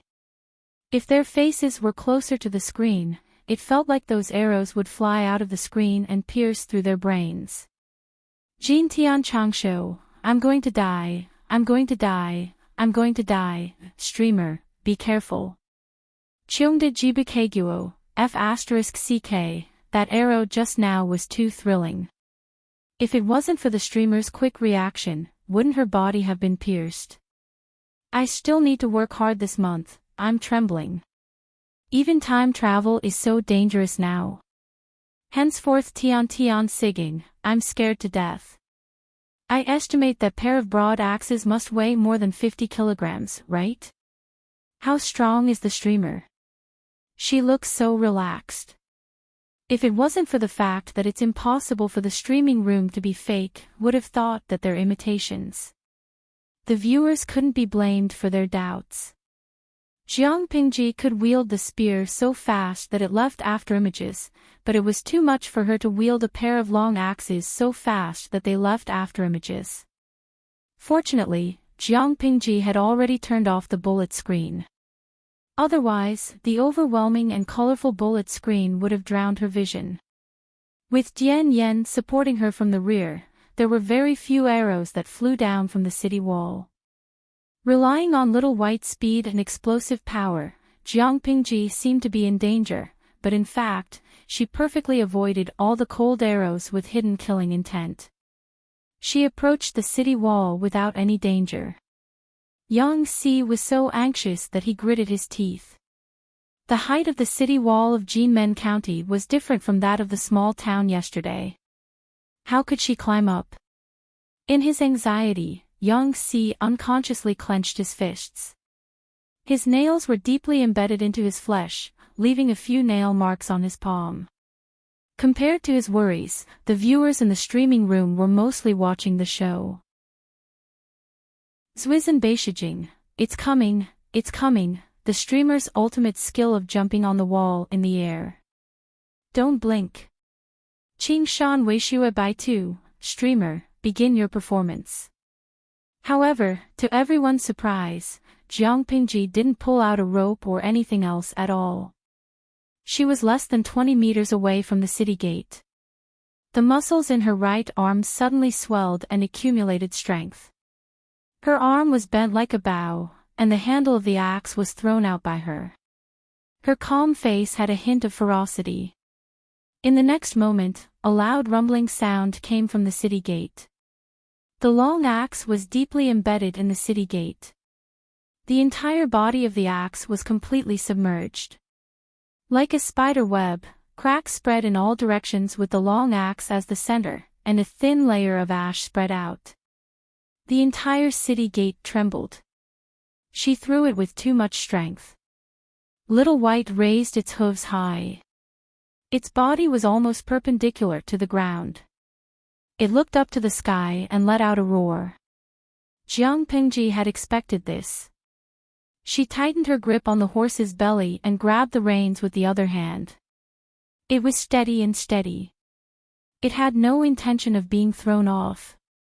Little White took advantage of this to offset the force of its forward charge. Its raised hooves fell heavily again. In an instant, the entire streaming room was quiet. There was a momentary vacuum in the bullet screen. Jiang Pingji's chest rose and fell violently. Her fair cheeks were a little flushed. She raised another long axe high and shouted loudly. Everyone, attack! Defeat them! Dian Yan held back the surging blood in his chest and ordered, attack the city. At his command, the soldiers quickened their pace, and the rain of arrows became more concentrated. In Jinmen County, the Red Lotus Group members who stayed behind to guard the city were already panicking and at a loss when they received the news that the enemy was attacking the city. Guard the city gate, we can't let them in. A member of the Red Lotus Group roared.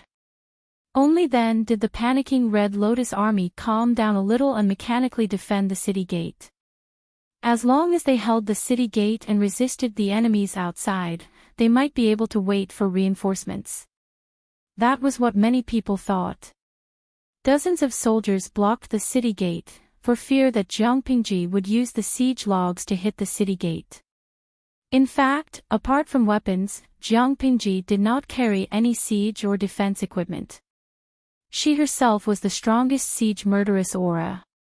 The people of the Red Lotus Group were terrified when they saw the shiny axe piercing through the top of the city gate. However, in the next instant, an even more horrifying scene occurred. Chapter 637. Dozens of members of the Red Lotus Group desperately pressed against the city wall. Because of the commotion caused by the axe, the skin of the wall and sand fell from above their heads. Now that the weather was freezing, they couldn't exert their full strength at all. They pressed against the city wall with both hands, feeling as if they were touching a large block of ice. Hold on a little longer, we can't let the thieves outside rush in. As soon as the voice of the small leader fell, dozens of people felt an unparalleled force coming from the city gate. It was as if a mountain was collapsing and pressing down on them. In the next moment, the city gate, which already had huge cracks on it, suddenly opened wide with a bang. The people behind the city gate squeezed together, almost having the illusion that their intestines had been squeezed out of their throats. One by one, they fell down. Before they could react, a snow-white figure galloped past like lightning, accompanied by the clattering of hooves. A gust of wind blew past. With a slash of the long axe, a head flew up, leaving behind a corpse whose body temperature had not yet dropped. As Jiang Pingji rushed into the city gate, the soldiers behind her were greatly encouraged. Their morale rose again and again, and their battle cries shook the heavens. Kill! Dian Yan didn't have the two long axes that he carried with him, so he randomly found a spear to replace them. He led the soldiers and rushed into the city wall with Jiang Pingji. Yang Si felt as if he had just taken the steepest roller coaster and was forced to bungee jump. His heart was thumping violently. When he heard the soldiers beside him ask him if they should coordinate with the attack, Yang Si trembled violently and his mind became clear. Charge! Coordinate with the Lord. Yang Si excitedly pulled out the scholar's sword that was used as a decoration at his waist. He was so excited that he almost bit his tongue. The city gate had been breached. The members of the Red Lotus group who were resisting at the city gate were all killed by Dian Yen, who rushed in after them. The reinforcements who rushed over were no match for them at all. They were completely crushed almost immediately. At one point, there was only the sound of fighting and the scene of blood splattering. Jiang Pingji rode on the back of the little white horse. Not only was she fast, but the long axe in her hand was like the soul hook axe in the hands of the king of hell. With one swing of the axe, very few people died with a whole corpse. Even if they didn't die, Little White would follow up with a hoof and crush their sternum. Those who died on the spot were too numerous to count.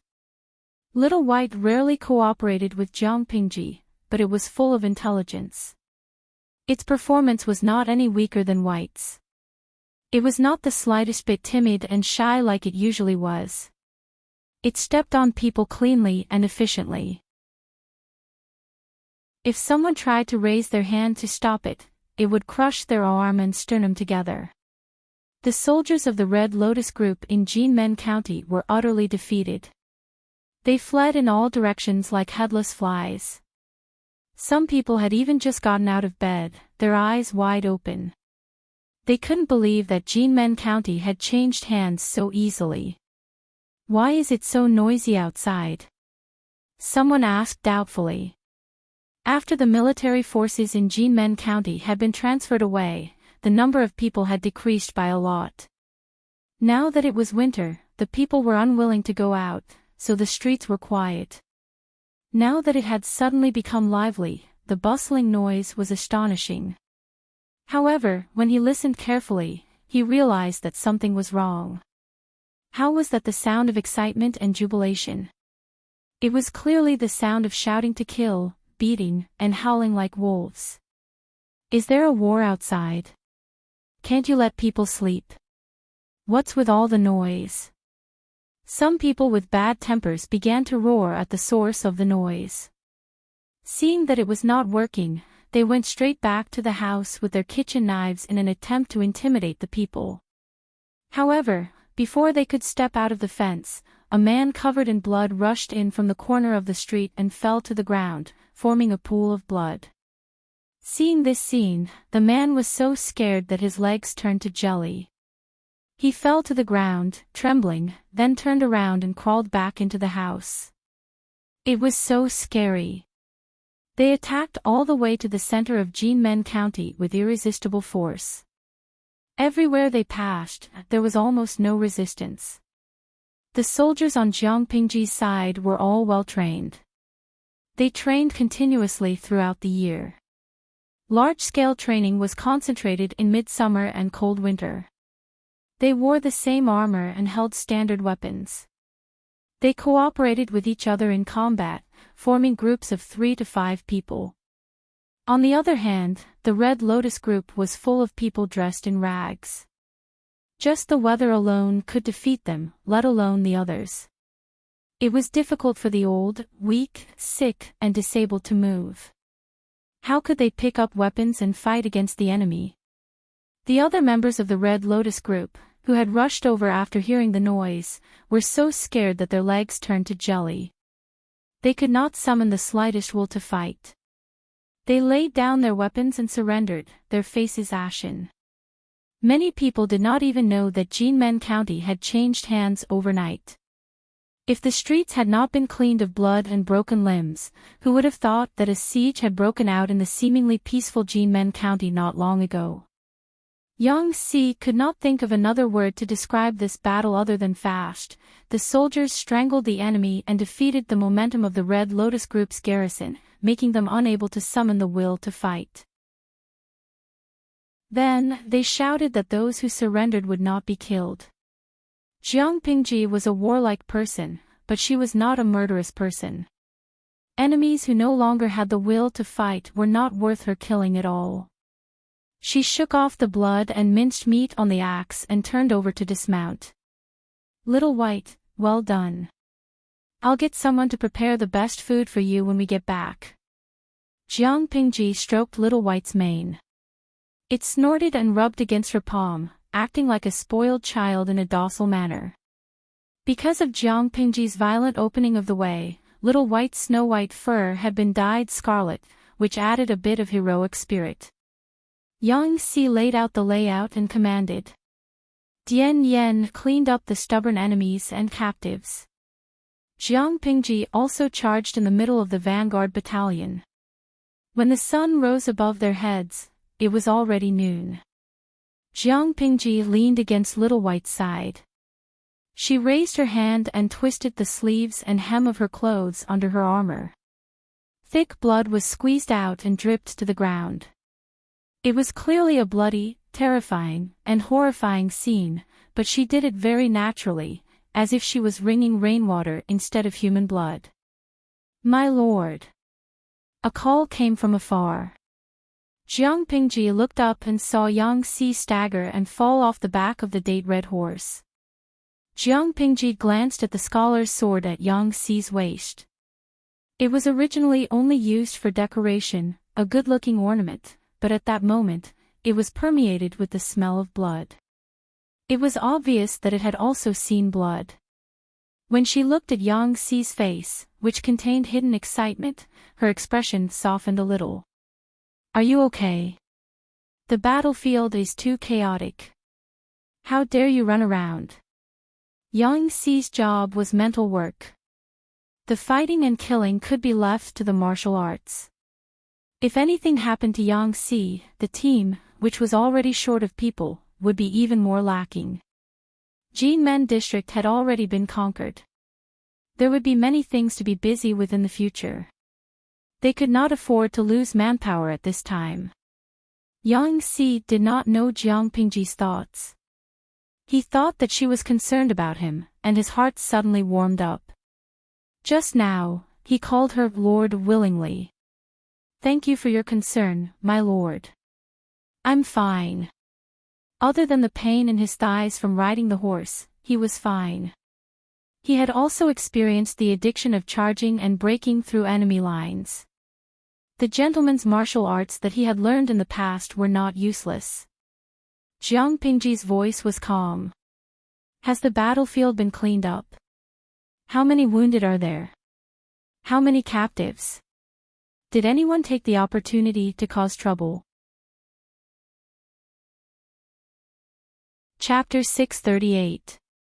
Jiang Pingji's side had the upper hand, but as the attacking party without any siege equipment, it was already very good to have such an outcome. She said, now that the weather is cold, the corpses won't rot easily. Collect the corpses of the soldiers and send them back. According to the customs of war, the corpses of soldiers were usually disposed of on the spot. Firstly, there were too many corpses, and it was not easy to move them. Secondly, the weather was not good, so it was difficult to preserve the corpses. There were many accidents during the march, so it was inconvenient to bring the corpses along. However, the weather was cold, and the corpses would not rot so easily. Jiang Pingji planned to send them back to their hometown instead of burying them in a foreign land. Yang Si's eyes widened slightly, as if he was surprised by Jiang Pingji's decision. After a while, he said in a low voice, yes. The situation in Jinmen district was far poorer than Jiang Pingji had imagined. The houses were dilapidated and low, and the doors of every household were tightly shut. Occasionally, there would be people looking out through the crack in the door. If Jiang Pingji's gaze swept over them, they would immediately shrink their heads back. Jiang Pingji formulated a strict military order. The troops were not allowed to disturb the people during battles. If they violated the order, they would be punished according to military law. Let the soldiers rest for a while, eat something, and recover their strength. We will go back and act according to plan. Jiang Pingji heaved a sigh of relief and thought about the battle plan she had formulated. Yang Si nodded and passed the order on behalf of Jiang Pingji. The vanguard battalion was the most elite part of the entire team, but Jinmen district had just been captured, so it was impossible to leave anyone to defend it. Therefore, before they set off, Jiang Pingji had informed Qiguan Rang and asked him to deploy more than 1,000 troops from the main army to temporarily take over Jinmen district. According to her calculations, they would be able to make it in time after they nibbled away at the Red Lotus Group's ambush and turned to Jinmen County. The Red Lotus Group's news was lagging behind, and it would take a long time for it to be transmitted. When the time came, they wanted to send troops back to Jinmen district. Not only had Su Ke's siege equipment arrived, but Jiang Pingji had also arrived at their destination with the vanguard battalion. If the Red Lotus Group wanted to attack Jinmen County, which was at its peak, they would definitely need to pile up their heads. After resting for about 4 hours, the soldiers sent by Qiguan Rang arrived. Jiang Pingji took 2 bites of her rations and drank some warm water. She mounted Little White's horse and waved her arms. Depart. Behind him, Jinmen County crawled on the ground like a giant sleeping beast, gradually disappearing into the horizon. According to the battle plan, Jiang Pingji would lead her people to hide on the mountain road leading to Jinmen County. On the other side, the troops that had been transferred from Jinmen County finally arrived at Fenghu County after some twists and turns.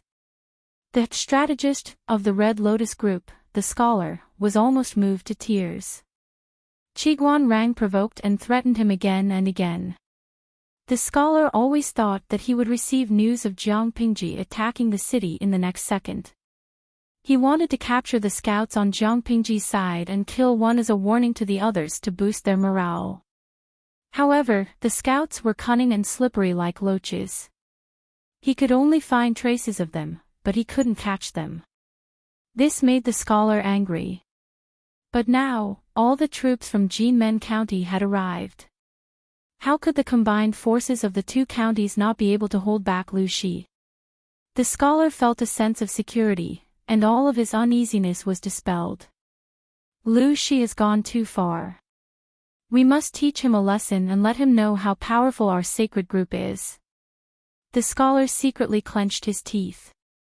The plan to outflank Lu Shi that he had previously come up with once again occupied his mind. He was very tempted. He had been frightened by the scouts for so long. Now that he had the upper hand, how could he not think of a way to get back at Lu Shi and make him lose face? Thinking of this, the scholar began to deploy troops. He dispatched more than 3,000 people to prepare a sneak attack on the small town and ambush Jiang Pingji. In the Red Lotus Group, the scholar had great authority. Almost no one except the leader could order him to withdraw the plan. However, the leader of the Red Lotus Group, who had led the troops from Jinmen County to support them, was dissatisfied. The leader said, "Counselor, our army has traveled all the way from Jinmen County to Fenghu County. The people are extremely tired. Why don't we give them some time to rest and reorganize?" At the mention of this, the scholar was instantly infuriated. He said righteously and sternly, "Speed is the most important thing in war, and opportunities are fleeting. If we delay opportunities for you and give Lu Shi a chance to catch his breath, should I bear the responsibility, or should you? What's more, from Jinmen County to Fenghu County, you took the official road. The road is flat. How much physical strength can you waste? I haven't even held you accountable for the crime of slow support, which almost gave Lu Shi an opportunity to take advantage of. If he hadn't been so good at hiding the truth, Lu Shi might have already known that Fenghu County's troops were insufficient. What if they attacked the city before Jinmen County's reinforcements arrived? It was already good enough that the scholar didn't hold the leader accountable, but he still wanted to rest and reorganize and delay opportunities. After hearing this, the leader's face turned from white to green, and the anger in his heart burned. If it weren't for his fear of the scholar's position in the Red Lotus group, he would have slapped him. Who gave him the courage to embarrass himself? The scholar said arbitrarily, "Gather the troops, suppress Lu Shi, and restore the prestige of our sacred group." The scholar said arbitrarily, "Gather the troops, suppress Lu Shi, and restore the prestige of our sacred group." They dreamed of annihilating Jiang Pingji and achieving great achievements. Little did they know that there were already several traps waiting for them ahead.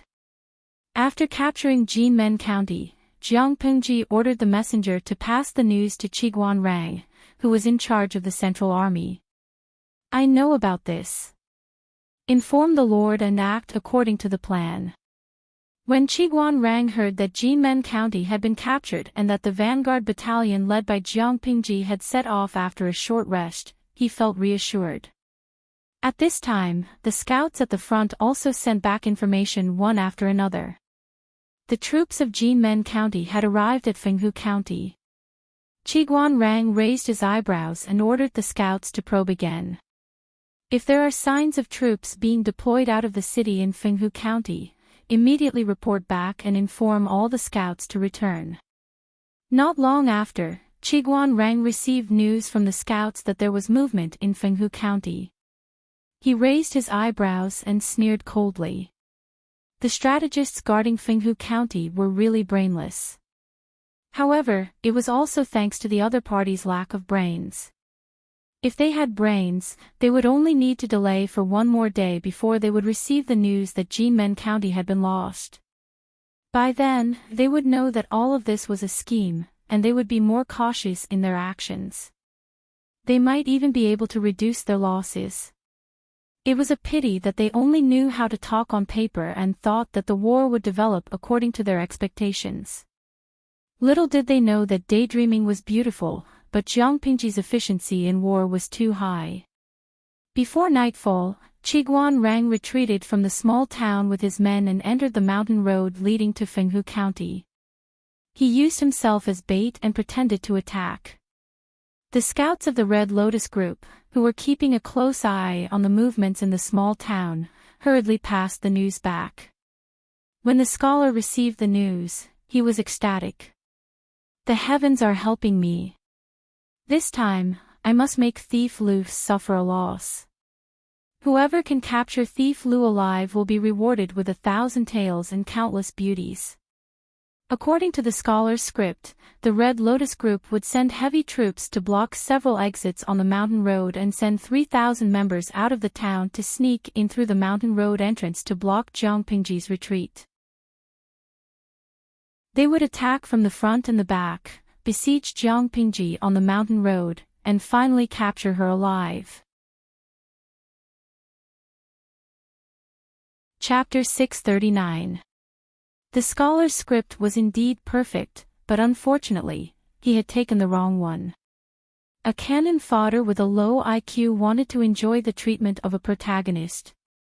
When the sky gradually darkened, all was silent except for the whistling of the mountain wind. Qiguan Rang, who had already led his men into the mountain road, looked at the topographic map and pointed to a mountain wall. "It's here." As soon as he finished speaking, the soldiers behind him piled up the boulders that had already been found there, blocking the road to Fenghu County. He did this because he was worried that the Red Lotus group would split their troops into two groups, one from the exit and the other from the entrance. Now, Qiguan Rang had blocked the road to the exit and was relying on this to block the ambush on the road leading to the exit. He wanted to see who was the turtle that was caught in the urn. With the efforts of the soldiers, a stone wall had been piled up inside the mountain road in less than an hour. Qiguan Rang ordered the soldiers to rest in batches and recuperate. Once there was a situation, they would immediately beat the military drum to alert. In the middle of the night, the moon in the sky emitted a cold light, and the air was bitterly cold. The temperature at night was lower than during the day, and the members of the Red Lotus group were poor people. The proportion of people with night blindness was very high. At night, they were like blind people. Cold and blind, how could they fight this battle? They were unwilling to launch a sneak attack at night. However, the scholar was radical and would use force. If they did not obey, they would be punished by military law. Everyone had no choice but to obey. The 3,000 troops sent by the Red Lotus group arrived in the small town and were preparing to launch a sneak attack, but they found that it was empty. The leader of the troops was uneasy, fearing that this was a trap. However, this could also be Lu Shi's evil plan. Perhaps Lu Shi wanted to sneak attack Fenghu County at night, but he didn't expect that they would stumble upon his plot by accident.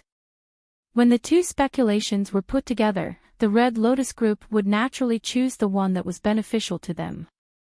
So, the leader of the troops was so shocked that he slapped his thigh and suddenly realized, it must be Lu Shi who wants to attack the city at night.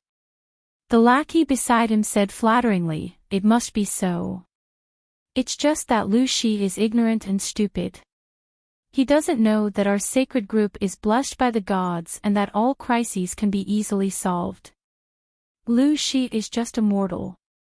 How can he be compared with the heavenly soldiers and generals of the sacred group? With the lackey's words, the leader was in a good position. His face darkened as he said, chase after him. Capture that traitor Lu alive. Little did they know, a pair of black and bright eyes were hiding under the cover of the night, quietly watching them. The scouts found out that Jiang Pingji was lying in ambush on the other side of the mountain path. My lord, they have already entered the mountain path. Jiang Pingji held a blade of withered grass in her mouth and fed Little White with a basin in her other hand. The surrounding soldiers were taking turns to rest and recuperate. Only when they had enough strength and energy would they be able to fight. The mountain path was very windy, and the temperature was very low. Their warm clothes were somewhat useless, so they could only huddle together to keep warm. Although it was somewhat miserable, compared to the Red Lotus group, it was still extremely good treatment. Hearing the news from the scouts, she nodded and ordered her men to gather all the soldiers. Dian Yan was swift and decisive. He carried out Jiang Pingji's orders without any hesitation. The situation on Jiang Pingji's side was far better than that of the Red Lotus group. The mountain path was rugged and long. When the majority of the troops had entered the mountain path, the leader of the Red Lotus group ordered torches to be lit. According to the script, they had already blocked the exit and entrance of the mountain path. Now that they had lit the torches, they were not afraid of being discovered by Jiang Pingji. So what if they found out? There was no way out in front and no way out behind. Thief Lu could not escape even if he grew wings. With the light and warmth of the torches, the Red Lotus group advanced more smoothly. Their speed had also increased by a large margin. Qiguan Rang had long been prepared. He placed a man at a certain distance.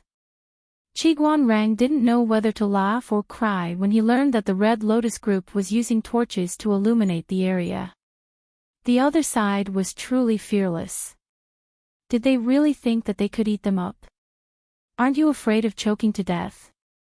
The mountain road was narrow and could only allow 2 carriages to travel side by side. If the Red Lotus group had caught them off guard, they might have suffered losses. Now that they had brazenly lit their torches, it was obvious that they were telling the enemies who had been ambushed, "Little ones, I'm coming." He wasn't sick, but there was a hole in his brain. A sneak attack should have the quality of a sneak attack. Qiguan Rang order all battalions to prepare to defend against the enemy. The mountain road was narrow, and the advantage in numbers was not of much use. Qiguan Rang was in charge of the main army. As the lieutenant of the Right Army, Li Yun's main responsibility was to protect the main army and coordinate with the vanguard battalion. Jiang Pingji and Dian Yan were in the vanguard battalion, so Li Yun was left behind to assist the main army. Upon receiving Qiguan Rang's order, He had a few rows of soldiers hold shields and form the first line of defense to prevent the Red Lotus group from using long-range arrows to injure people. Then, the crossbowmen would shoot from behind to block the fiercest wave of sneak attacks. If the enemy used the tactic of corpses to break through this line of defense, or if they ran out of arrows, there would be soldiers armed with long spears to fill in the gaps. This would buy time and ensure that the main army's line of defense would not be broken. The mountain road was special. Many large pieces of equipment could not be brought along. They could only rely on the cooperation between different types of soldiers to form lines of defense. Fortunately, every soldier was well trained, and the cooperation between them was a permanent part of their daily training. Their side was solemnly waiting, but the Red Lotus group was still daydreaming.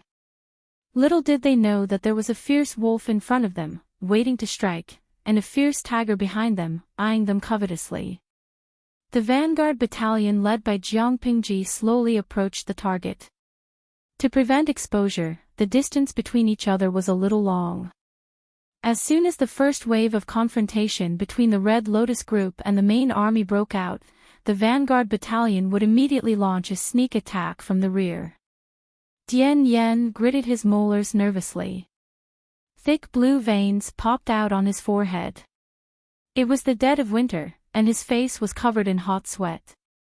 Jiang Pingji said in a low voice, "Don't be nervous. This is just a small battle. With me here, nothing will go wrong." Dian Yen tried to slow down his breathing and slowly adjust his state of mind. When the cold wind blew, his hot sweat turned into cold sweat. It was so cold that he shivered. On the mountain road, the members of the Red Lotus group could only hear the howling mountain wind and the footsteps of people walking. Occasionally, gravel rolled down, making a rustling sound. No matter how long the road was, there would always be an end, not to mention that the mountain road leading to Fenghu County was not long. The messenger reported, "There's a situation ahead. Thief Lu and his group seem to have discovered the traces of our group." The leader was not surprised. He laughed and scolded, "We're holding torches. If they didn't discover us, they'd be blind. So what if they've put on a battle formation? It's just a last-ditch struggle. Brothers, go. Capture Thief Lu alive.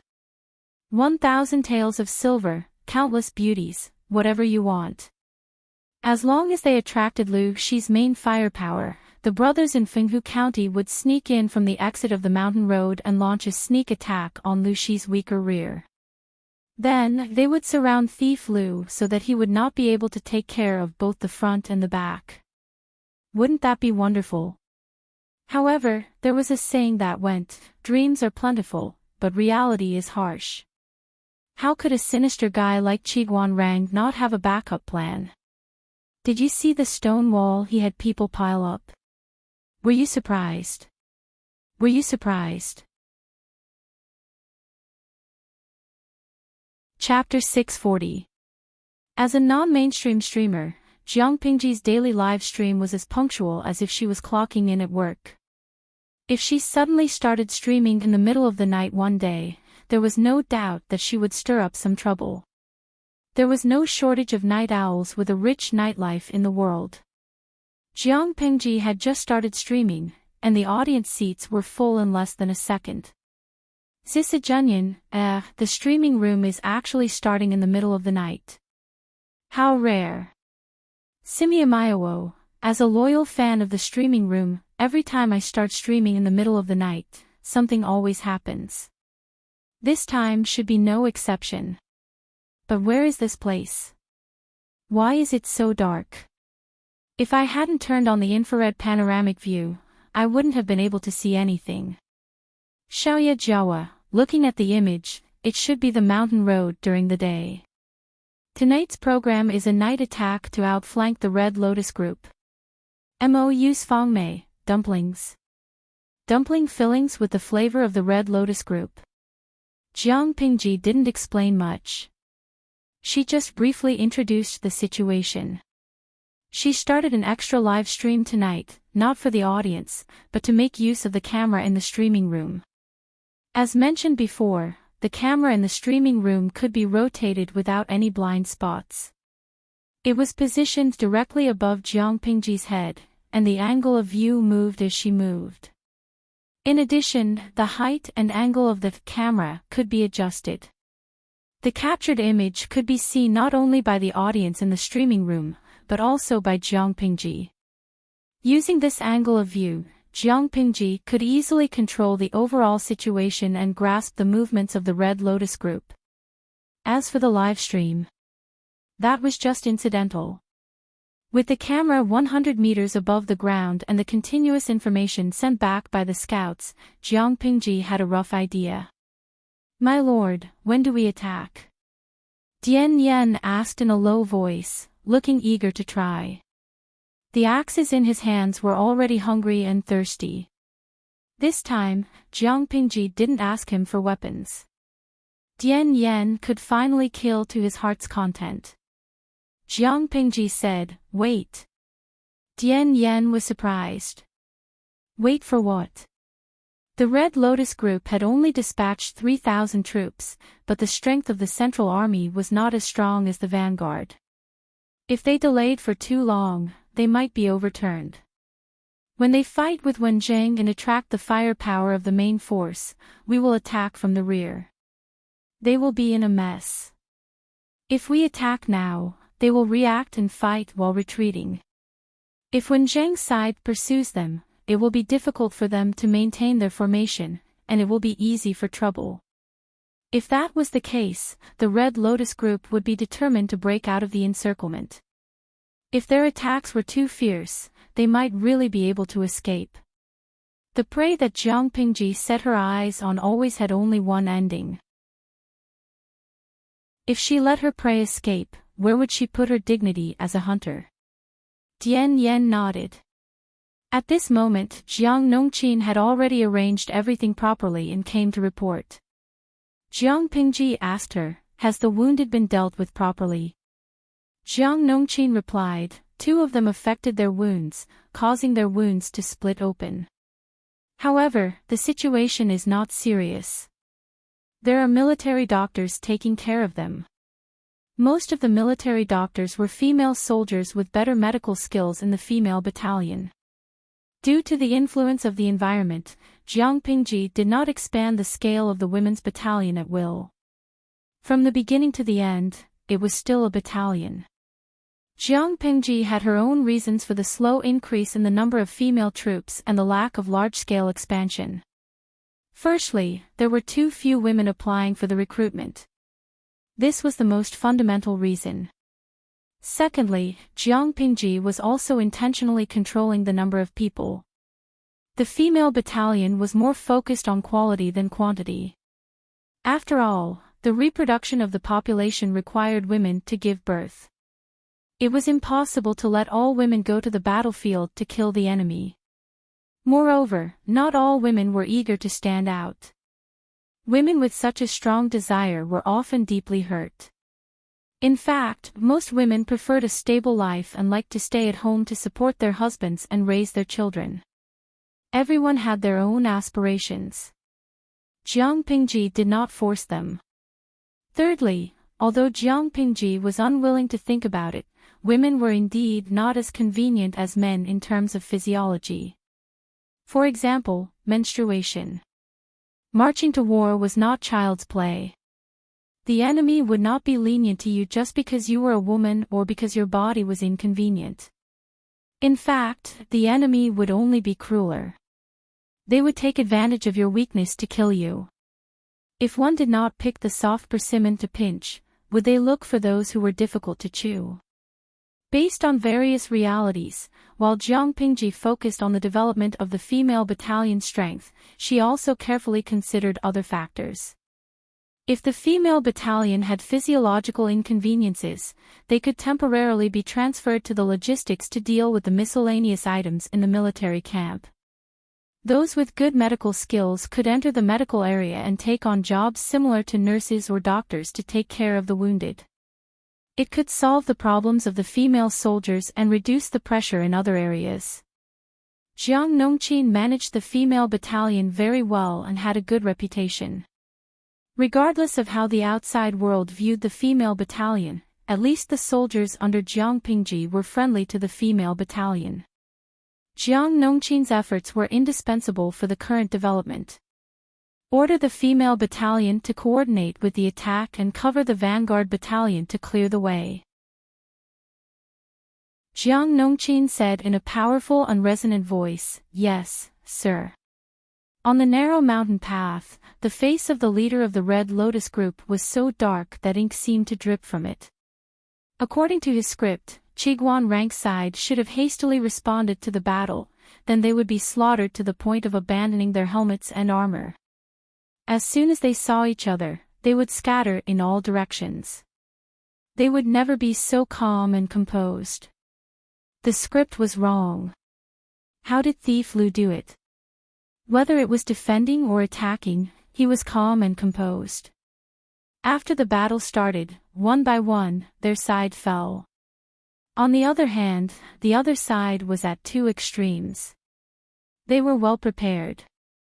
The shields that blocked the arrows were densely packed and could not be broken through for a while. If they wanted to advance, the arrows in front of them were like a tide. Whoever dared to rush forward would be pierced into a hedgehog. For a moment, the two sides were in a stalemate. The Red Lotus group had lost hundreds of corpses before they could barely advance 4 or 5 feet. Bah! I'd like to see how many arrows they have. Send out the signal. We'll attack from both sides and capture Thief Lu alive. A soldier of the Red Lotus group obeyed the order. He picked up a heavy bow, ignited a fire arrow, and shot a few arrows into the sky. For the convenience of transmitting orders, they agreed to use the fire arrow as the signal. However, the mountain path was steep, and the arrows could not fly too high. The Red Lotus group had also specially arranged for scouts to observe the fire arrow. Chiguan Rang also saw it, and a malicious smile appeared at the corner of his lips.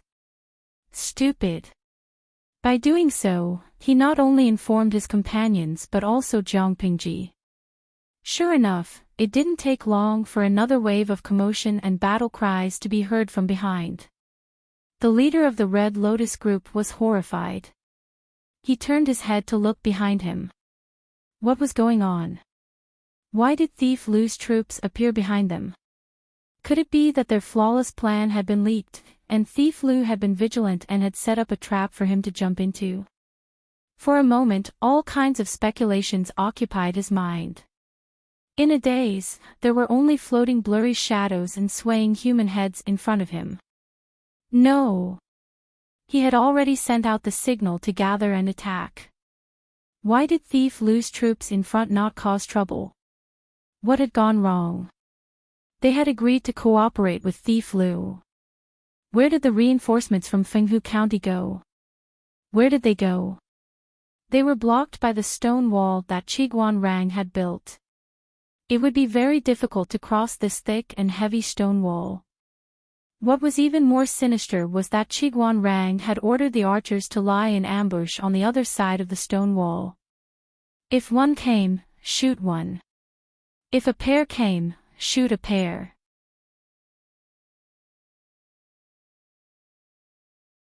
Chapter 641. The Red Lotus group was completely dumbfounded this time. The people guarding the exit anxiously waited for the fire arrows to appear so that they could attack Thief Lu's army from both sides. However, when they finally rushed over, they discovered that the path in front of them was blocked by piled-up stone walls. Arrows continued to shoot down from above the stone walls. Some members of the Red Lotus group were caught off guard and were pierced by the arrows. Fresh blood filled the air and dyed the yellow-brown ground. Faint shouts of "kill" came from behind the stone wall. The Red Lotus group, who had come to provide support, realized that they had been tricked. Chiguan Rang was calm and collected. He helped Li Yun defend the front line while commanding the archers on the stone wall to resist the strong enemy.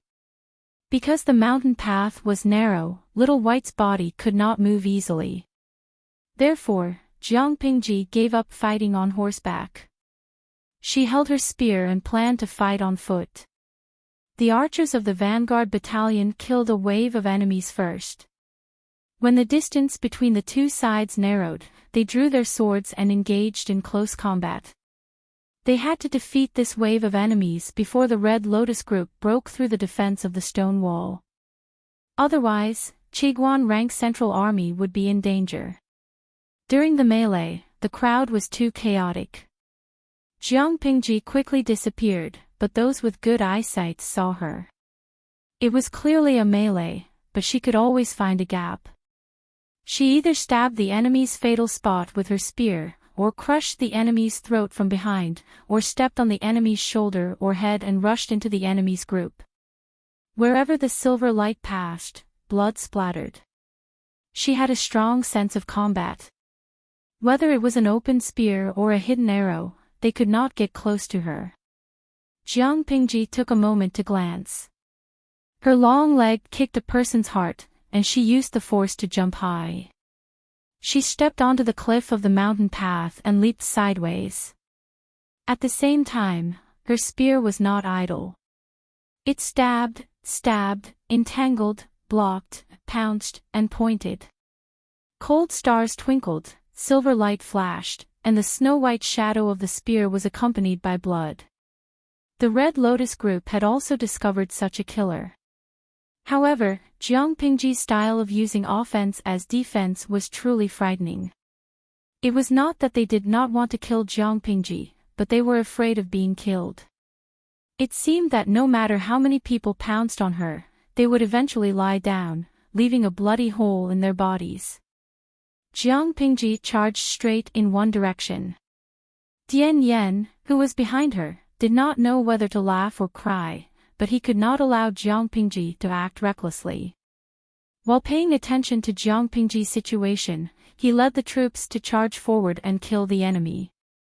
Jiang Nongqin led the women's battalion and coordinated from the side. At the same time, she blocked the Red Lotus group's retreat. The two sides fought fiercely. Shouts, screams, howls of pain, and the muffled sounds of sharp weapons piercing through flesh, all that was left were broken limbs and wreckage. Almost everyone who was standing had become a soul collector. Their faces, clothes, sleeves, weapons, shoes, there was not a single spot that was not stained with blood. The pungent and sticky smell permeated the silent mountain path. On the other side, the Red Lotus group on the other side of the stone wall also gradually had the intention to retreat. The archers were truly too powerful. Not only were they accurate, but their arrows also had a long range. They tried to attack several times, but each time, they couldn't stand firm. Instead, they left behind hundreds of corpses. Under such circumstances, what else could they not understand? They had all fallen into the enemy's trap. General, what should we do now? What should we do? What can I do? The height of the stone wall was not high, but for them, it was like a natural moat. If they did not care about the losses and forced their way through, they could break through, but the losses were too great, and the leader already had the intention to retreat. He took a few deep breaths and looked in the direction of the stone wall with a sinister gaze. He thought for a long time. Finally, he gritted his teeth and said, "Retreat." Retreat? The people around him were stunned. If they retreated, what would happen to their brothers on the other side of the stone wall? If we don't retreat, are we going to continue to court death? Are you blind? This is a trap targeted at us. If we force our way through, we will be courting death. More importantly, the losses had already been incurred. If they continued to attack, the losses would be even greater. What if they were held accountable? To everyone's surprise, the Red Lotus group, who had been summoned by the rocket, attacked several times without any results. They actually left behind hundreds of corpses and retreated. When Chiguanrang heard the news, he was astonished. At the same time, he relaxed his anxious heart. If they continued to attack, the Central Army would be fighting on both sides, and the pressure on the defense would be great. He was confident that he could persevere, but the number of casualties was hard to say. Now that they had retreated, it meant that they had completely given up on the 3,000 Red Lotus group members who had come to ambush them. He could make dumplings with peace of mind. Before he could send someone to shout the news and strike a blow to the enemy's confidence, a series of shouts came from the front. The enemy has been beheaded. Jiang Pingji rushed all the way from the point where the two armies met to the center of the Red Lotus group, leaving behind countless corpses. Her red clothes and silver armor were dyed the color of blood. It was as if she had been soaked in a pool of blood for a night. Her face was covered in sticky blood. Jiang Pingji rushed toward the enemy's leader. At first, she didn't know who the leader was, but he was too stupid. He kept shouting for others to protect him, so Jiang Pingji knew that he was the leader. She used the spear to shake off the guy who was blocking her way. With a flick of her wrist, the spear left her hand and pierced through his throat. Until the last moment, his widened eyes were still filled with panic and disbelief. Dian Yan led his men to attack from the rear. With the coordination of the women's battalion, the long axe danced, cutting melons and vegetables along the way. If Jiang Pingji's killing was considered artistic, then Dian Yan's was only brutal. To quote the words of the Livestream viewers, "If I swing my axe, your body may be separated from your family." As for Jiang Nongqin, she still used her usual ruthless methods. Compared to fighting on horseback, she was more suitable for fighting on foot. Jiang Pingji's voice spread throughout the mountain road. The people of the Red Lotus group had long been killed to the point that their morale was wavering. The morale of the army was shaken, and there was little will to fight. Coupled with Jiang Pingji's voice, they threw away their helmets and abandoned their armor. They no longer had the will to fight. Once someone chose to surrender to save their life, this depressed atmosphere spread like a virus. With one, there would naturally be a second and a third. These soldiers of the Red Lotus group had no sense of honor, let alone fight to the death. Now that the situation was hopeless, they naturally wouldn't struggle to the death. There was a way out if they surrendered. If they stubbornly resisted, what awaited them would be death. Chiguanrang looked at the battle situation that had been decided and let out a long sigh of relief. Capturing captives and cleaning up the battlefield, Jiang Pingji had delegated these tasks to others. Chiguanrang instructed everyone, tidied up his appearance, and then went to see Jiang Pingji. "My lord." Jiang Pingji glanced at Chiguanrang and said with a smile, "Did the scene just now scare Wenjing?" To put it bluntly, Chiguanrang's main army was the bait to delay Fenghu County. If they weren't careful, they might lose their lives. Chiguanrang said, "What's there to be afraid of in such a small scene?" Even if his life was at stake, Chiguanrang didn't show any anxious emotions. His mental fortitude was excellent. Clean up the battlefield. There's no time for the soldiers to rest and reorganize. We must rush back to Jinmen County as soon as possible. Chapter 642. The sneak attack had failed and they had been surrounded instead. When the news of the Red Lotus Group's defeat reached Fenghu County, the scholar was stunned. A moment ago, he had been happily waiting for his subordinates to escort Lu Shi over. In the next second, he had lost his soul. "What did you say?" The scholar strode forward and grabbed the messenger's collar. His face was ferocious and his eyes were wide open. Anger burned in his chest. He felt that he must have heard wrong or that the messenger had given the wrong information. How could they have been defeated? The messenger had difficulty breathing as he was lifted by the collar. He was also frightened by the scholar. Who would have thought that the usually gentle and thin military counselor could be so terrifying when he was angry? However, he still had to say what needed to be said. He stammered and repeated the news. Not only did the 3,000 troops sent by the Red Lotus group fail to capture Lu Shi, but they were also surrounded on the mountain road and annihilated. The scholar was so angry that he clenched his teeth. He was so angry and resentful that he threw the messenger to the ground. Something was wrong. The scholar was about to gather his troops to get back at them when he suddenly remembered something. Wait. Although Lu Shi's troops are strong and can indeed defeat our 3,000 valiant generals, what about the people outside? If the troops outside had rushed into the mountain road to fight, they would not have been defeated like this. The messenger's face turned pale. Cold sweat broke out on his forehead. He knelt on the ground and crawled, not daring to get up. Seeing this, the scholar knew that there was an inside story. The audacious messenger had concealed the information. He scolded him sternly, "Tell me quickly, what happened? If there is even half a word of falsehood, the gods will punish you and your entire clan will be annihilated." The messenger was so scared that he could not stop trembling. He spat out everything. "Military counselor, Lu Shi is really treacherous. It's not that we didn't go to rescue him."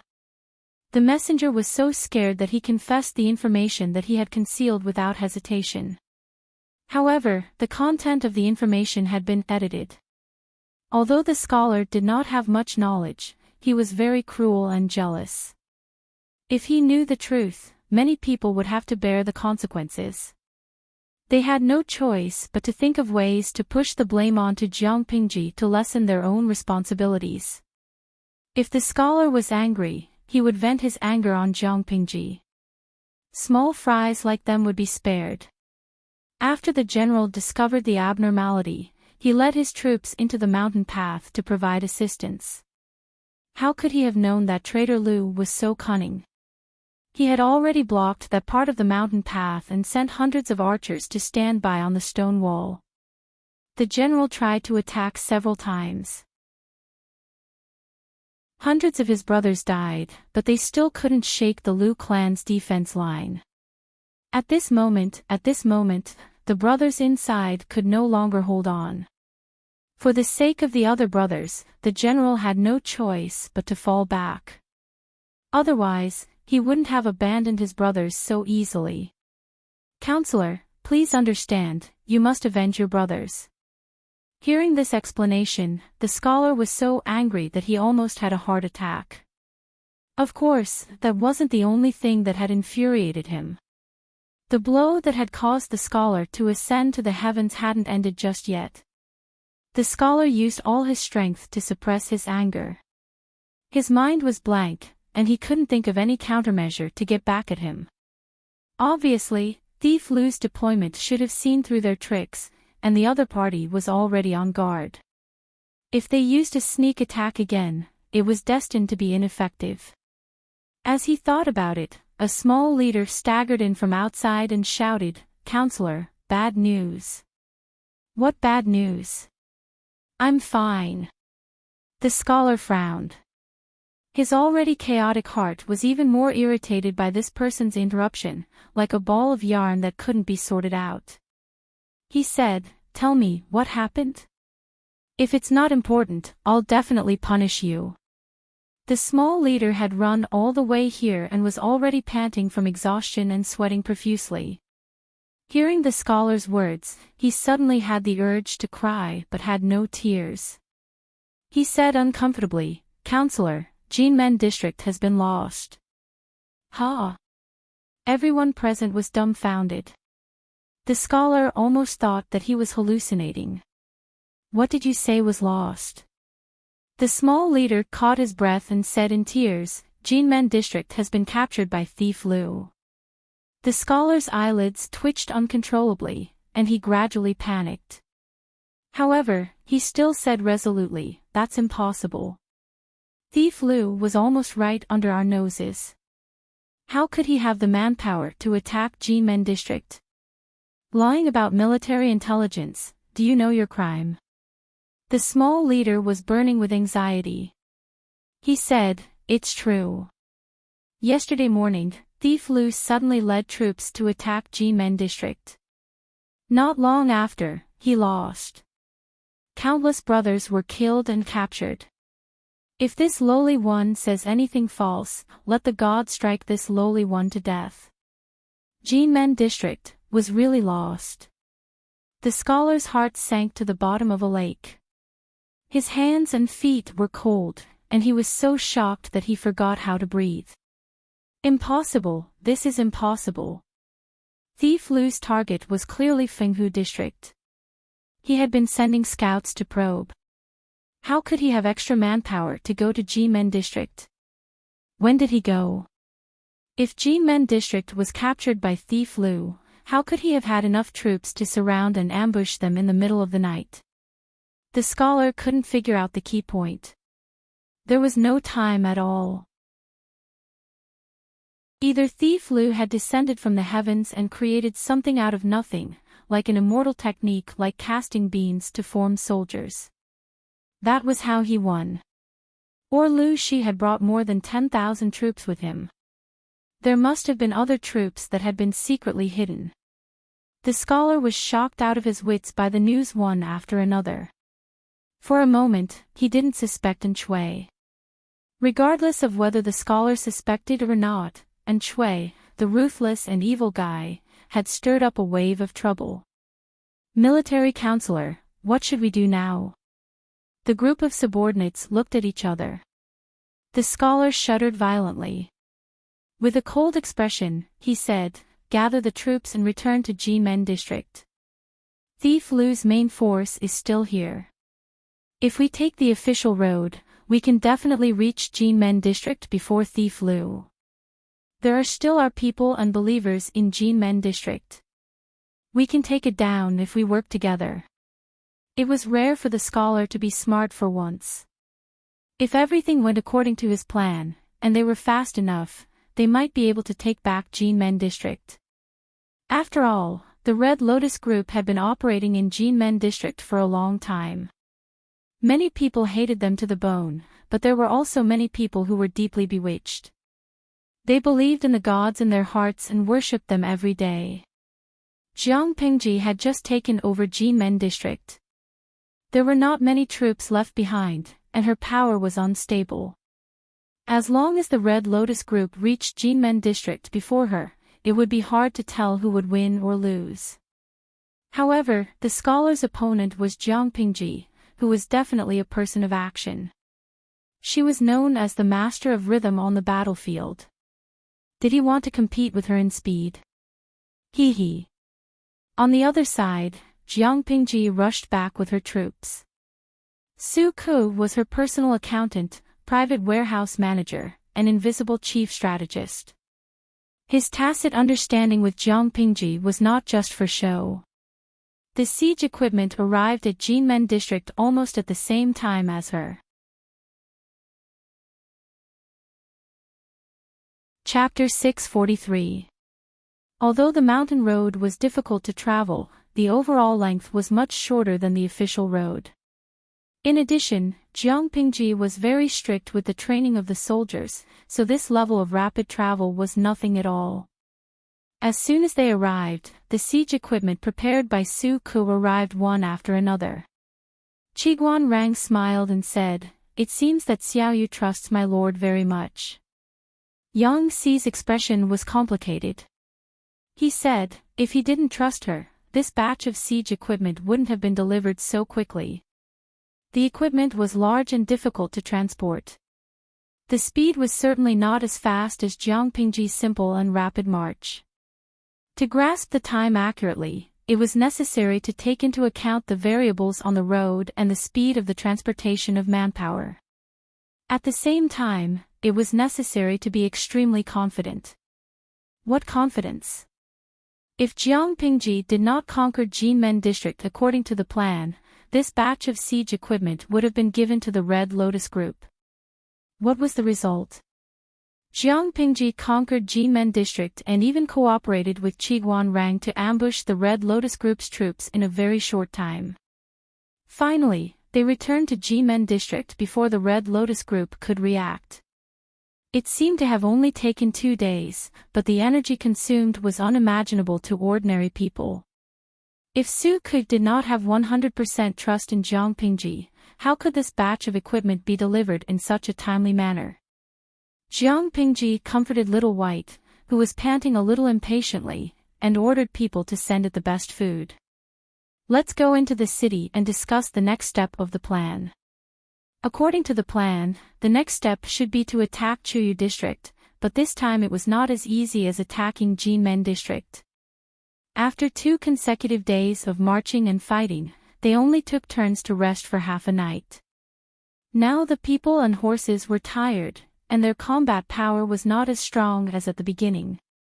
Jiang Pingji felt that it was necessary to have a deep discussion with the strategists about how to attack Chuyu district and how to fight this battle. However, with such an unreasonable lord, the strategists expressed that it was very difficult. They only asked one question: if they made a plan, would the lord obediently follow it? However, the battlefield was changing rapidly. No matter how good a plan was, it could not keep up with the changes. They would not force Jiang Pingji to follow it. As for Chuyu district, Yang Si and the others naturally had their own plans. Qiguan Rang advocated using Jinmen district as a stronghold to contain the elites and main forces of the Red Lotus group, and sending other people to attack Chuyu district. Yang Si frowned and said, "That won't do. The situation in Jinmen County isn't stable, and many people have been bewitched by the cult. If these people work together with the Red Lotus group outside, it will definitely cause us great trouble. If the city falls, our lives will be in danger." Jiang Pingji agreed with Yang Si. To her, if her territory was taken away, she could still fight back. If her counselor died because of this, who would compensate her? Qiguan Rang said, "Could it be that my lord doesn't trust Rang?" Jiang Pingji felt wronged. How could she not trust Qiguan Rang? Since my lord trusts Rang, let me give this matter a try. Jinmen County was a good start. If they could take down Chuyu County in one go, the morale of the Red Lotus group would be greatly damaged, and it was very likely that they would not be able to recover from this setback. This is a great opportunity for my lord to reclaim Qingde County. Qiguan Rang was usually cautious and kept a low profile, but his battle style was the complete opposite. He was treacherous and bold, seeking victory in the midst of danger. If Jiang Pingji had a strong gambler's mentality, Qiguan Rang was no different. It was not without reason that the two of them could regard each other as confidants and have similar interests. He had taken the initiative to make this suggestion. He wanted to order 3,000 to 5,000 troops to defend Jinmen County and delay the main force of the Red Lotus group. It was extremely bold. However, behind his boldness was his confidence in his own strength. Jiang Pingji could not say that Qiguan Rang was wrong, so she could only sigh and nod in agreement. In that case, you can give it a try. If you can't defend it, you should prioritize your life and retreat in time. Don't force yourself. There are still a pile of official documents waiting for you to go back and deal with in Fengyi County. Without Wenjing to share the burden, won't the others be exhausted to death? Jiang Pingji did not decline pretentiously. Saying a few words was a sign of concern. If she declined too much, it would be questioning his strength. She had always respected the strong. In her opinion, the strong did not have supreme martial strength. A strong mind, strong martial strength, and strong wisdom could all be called strong. Qiguan Rang's martial strength stopped at the level of a square dance with a sword, but who could say that he was weak? A strong brain was also a strong person. At first, Qiguan Rang was very touched. His heart was so warm that he wanted to cry. When he heard Jiang Pingji's words, he wondered if it was illegal to kill his master. His heart felt so cold. Yang Si secretly rolled his eyes. He knew that Jiang Pingji was not a kind person. She was a black-hearted boss who brainlessly exploited her employees. Before Heartwarming could not control himself and was about to kill his master, Jiang Pingji said with a serious face, "The important task of guarding Jinmen County will be handed over to Wenjing. Given that the Red Lotus Group has a large number of people, I will only take 4,000 troops with me this time. The rest will stay in Jinmen County." When he heard this number, Heartwarming showed a look of disapproval. How could a mere 4,000 people take down Chuyu County, which had an abundance of troops? Jiang Pingji said, 4,000 people is not a small number. We have brought enough siege equipment with us. We don't have to worry about not being able to take down a county. Not to mention that we have spies within the Red Lotus Group. They will definitely play a role at critical moments. It will not be difficult to take down Chuyu County with us working together. She took 4,000 people with her, which meant that Heartwarming only had 6,000 people left, but he had to face 10,000 to 20,000 enemies. Heartwarming wanted to say more, but he was stopped by Jiang Pingji. At that moment, there was a messenger outside who wanted to deliver a message. Jiang Pingji promised, and a soldier ran in. He was half kneeling on the ground, holding a roll of bamboo slips with both hands. "My lord, this is a letter sent by a child beggar." A letter sent by a child beggar. Jiang Pingji did not mind that it was dirty. She picked up the roll of worn-out, gray bamboo slips and unfolded it. She was instantly amused. She asked, "Where is the child beggar now? Quickly bring him here." "What a good Enchui, you did a good job." The messenger said, "The child beggar is waiting outside the residence." Yang Si and Heartwarming looked at each other, not knowing what had happened. At the same time, the three generals, Li Yun, Dian Yen, and Jiang Nongqin, were also urgently summoned to the hall. When the three of them arrived, they saw a thin child beggar in ragged clothes kneeling in the hall. His hair was unkempt and his face was dirty.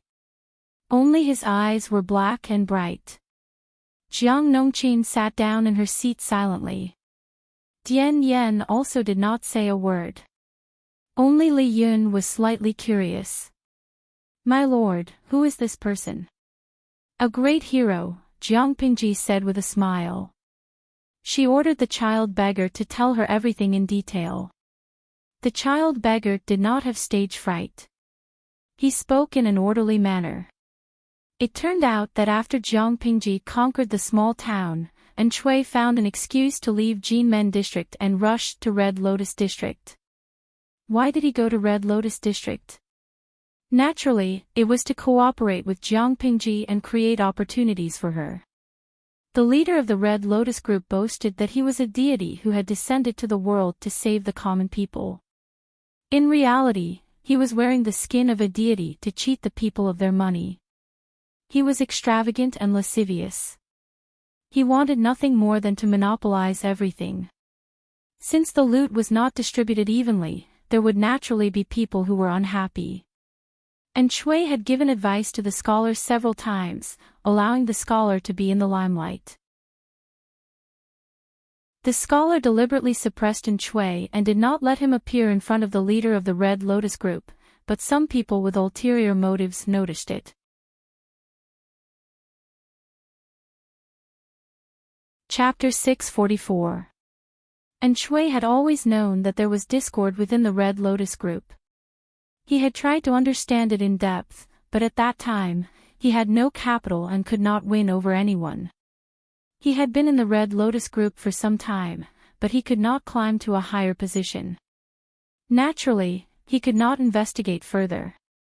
With Jiang Pingji's financial support, Enchui was good at managing connections. He was like a tiger that had grown wings. Soon, he became a small leader that attracted much attention. The scholar asked him many times for advice and asked Enchui to be the gunman. However, the scholar did not recommend Enchui to the chief as he had promised. Instead, he suppressed him, intentionally or unintentionally. Enchui did not care at first. He did not expect to attract a big fish. This big fish was the second in command of the Red Lotus group. He boasted of going through fire and water with the chief, but in the end, he could not compare to a villain who only knew how to flatter. He had always regarded the scholar as a thorn in his side. If that was the case, it would have been fine. However, the cult leader only cared about himself and did not even let his brother have a sip of the meat soup. This made the second in command extremely unhappy, and he bore a grudge against the scholar and the Red Lotus cult leader. The second in command wanted to pull the scholar down and replace the chief's position, but he never had the chance. And Shui's appearance gave the second in command hope. He began to contact Shui in secret, repeatedly sowing discord between Shui and the scholar, and promised him a handsome reward. Shui was well aware of this, but he pretended to be deaf and dumb. He secretly tested the man's true intentions. After testing, he saw it, dozed off, and found a pillow. It was too wonderful for words. In the end, they hit it off and decided to stir things up. This beggar was the messenger that Shui had secretly sent to inform Jiang Pingji of an important piece of news in advance. Shui wanted to cooperate with the second in command. He would obey him on the surface and help him rebel against the chief of the Red Lotus group, luring them to move their troops out of Honglian district. When Honglian district's troops were empty, he would send reinforcements. Jiang Pingji could take advantage of this opportunity to enter Honglian district. When the scholar received news that the chief had been captured and imprisoned and hurriedly sent troops to stop the second in command, Jiang Pingji could turn around and attack Jinmen district. Finally, when the scholar and the second in command were almost done fighting in Chuyu district, she would take them down. Jiang Pingji listened to the beggar's narration and could not help but frown inwardly. She still wore an appropriate amount of joy on her face. She hadn't expected Shui to be such a drama queen. He was really good at playing as a three-faced spy. The livestream viewers listened for a long time, but they were still confused. It took them a long time to figure it out. Midsummer Mosquito Duo, the spectators are so shocked that their hands almost fell off. God and Shui's three-faced spy is really sneaky. Shivering Winter, although this plan sounds great, I'm still a little worried. Who knew if this Shui was really willing to help the host? If he wasn't a three-pronged spy, but instead played around with three sides and was only loyal to himself, then it would be terrible. Spring loves Sleepy, I saw the previous live stream. Shui and the host are in a cooperative relationship. There's no loyalty between them. His and the live stream's interests were aligned. Shui would only benefit if the host benefited, so the possibility of Shui scamming the host was very, very small. Chilly Autumn, I don't care who Shui is loyal to. The Oscars owe him a Best Actor award for his ability as a three-faced spy. Not only did the Oscars owe Shui a camp, but even Jiang Pingji couldn't help but want to double-click 666 to show her commendation.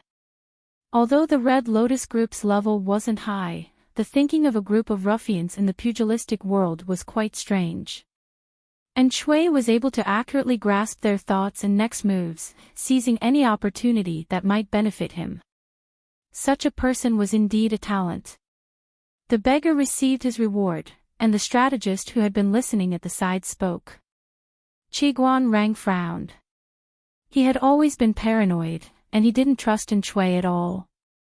Yang Si had had a brief encounter with Shui, and he also knew some things about him from Wei Ci. He was more optimistic about this plan. Qiguan Rang asked, "Can Shui be trusted?" Yang Si's lips curled into a faint smile, with a hint of scheming. He glanced at the goose feather fan in Qiguan Rang's hand and felt a chill run down his spine. He silently averted his eyes. It doesn't matter whether he's trustworthy or not. What's important is how much benefit my lord can gain from this. Even if Yang Si has ulterior motives, he can't shake my lord's foundation. My lord can sit on top of the mountain and watch the tigers fight. Watch as the Red Lotus group splits internally, fight and exhaust each other, and finally reap the benefits. However, Jiang Pingji would rather choose to start the war during the new year. She couldn't afford to waste time. Li Yun was confused by what he heard. After a while, he said embarrassedly, "Then, sirs, are we going to watch them kill each other?" Qiguan Rang raised his head and glanced at Li Yun. He said strangely, "Why wouldn't we take advantage of the situation?" Li Yun was speechless. Dian Yan pondered for a long time, deliberating his words over and over again. Only then did he speak cautiously. But if we follow this plan, I'm afraid we won't have enough manpower." Dian Yan's expression was slightly dispirited. They had dispatched more than 10,000 troops, but if the 4 districts were to fight, not only would they have to run left and right, but they would also have to be on edge. This would greatly exhaust the troops' energy and combat power. If they followed the previous plan, they would fight steadily, going 1 district at a time. The 10,000 troops wouldn't be too strapped for cash. However, if they cooperated with Enchui's plan, it would be equivalent to fighting on multiple fronts. Their troops would be too scattered, and it wouldn't be conducive to consolidation and development. Jiang Pingji said, "We can't miss this opportunity. If we miss this opportunity, there won't be another one." Dian Yan's worries aren't without reason, so I plan to mobilize a portion of the new troops here to defend the city. This will more or less deter the Red Lotus Group's rascals. The Red Lotus Group wasn't afraid of Jiang Pingji because they felt that the latter's troops were too few. They could try to crush them. This was like a gang fight. A group of hooligans surrounded a martial arts master and wanted to gang up on him. Even if they knew that the opponent was a martial arts master, he was only one person. The hooligans would definitely be able to defeat him if they attacked together. What if the martial arts master wasn't one person, but 7 or 8? The hooligans would definitely be cautious and wouldn't dare to act rashly. Similarly, once Jiang Pingji began to increase the number of troops and the number of people, the Red Lotus Group would have to think twice if they wanted to make a move against her. Qiguan Rang lowered his eyes when he heard this. His lord had an eccentric habit. If the new recruits hadn't trained for enough time and reached a certain standard, she wouldn't easily let the new recruits join the battle. The chances of new recruits with insufficient experience and ability dying in battle were too high. To her, letting immature new recruits join the battle was tantamount to sending them to their deaths. Once she let the new recruits join the battle, it meant that she had already made up her mind to accomplish something. Yang Si smiled maliciously. "If we mobilize the troops, I'm afraid Zixiao and the rest will go crazy from exhaustion." Jiang Pingji continued, "Zixiao's health isn't good. No one will tire him out. Isn't there still Feng Zhen to hold the fort? Wei Xi just had to do what he was supposed to do and dump the extra labor on Feng Zhen." Yang Si was surprised for a moment. There was something indescribably strange in his heart. Chapter 645. The viewers in the Livestream room were all veterans who were used to big storms. They laughed at the poor Feng Zhen while silently eating their dog food. Not to mention anything else, their streamer really spoiled the little princess strategist too much. Today's wait, I'm crying for Feng Zhen.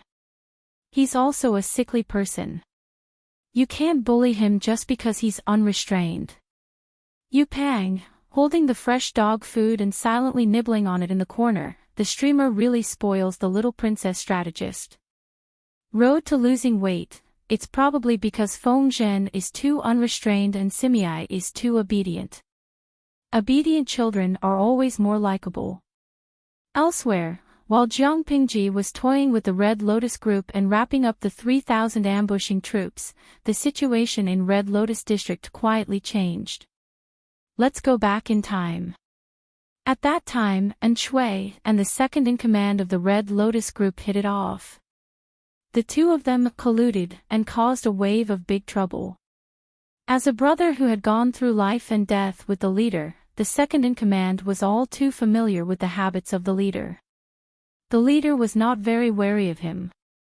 When the second-in-command rushed into the deity palace with his trusted subordinates and captured the Red Lotus group leader, the leader's strong body was pressing down on the bodies of two beautiful women.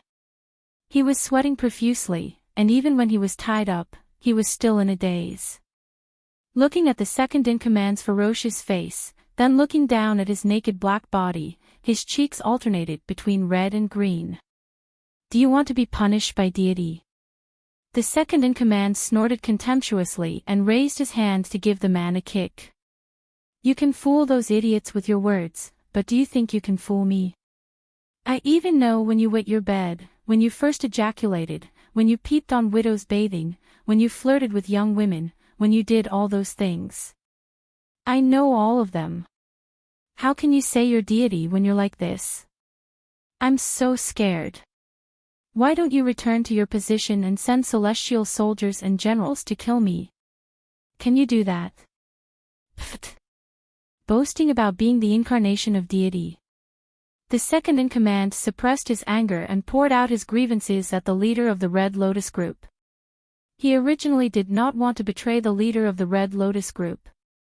After all, the fact that the leader of the Red Lotus group was the incarnation of deity was deeply rooted in the hearts of the people.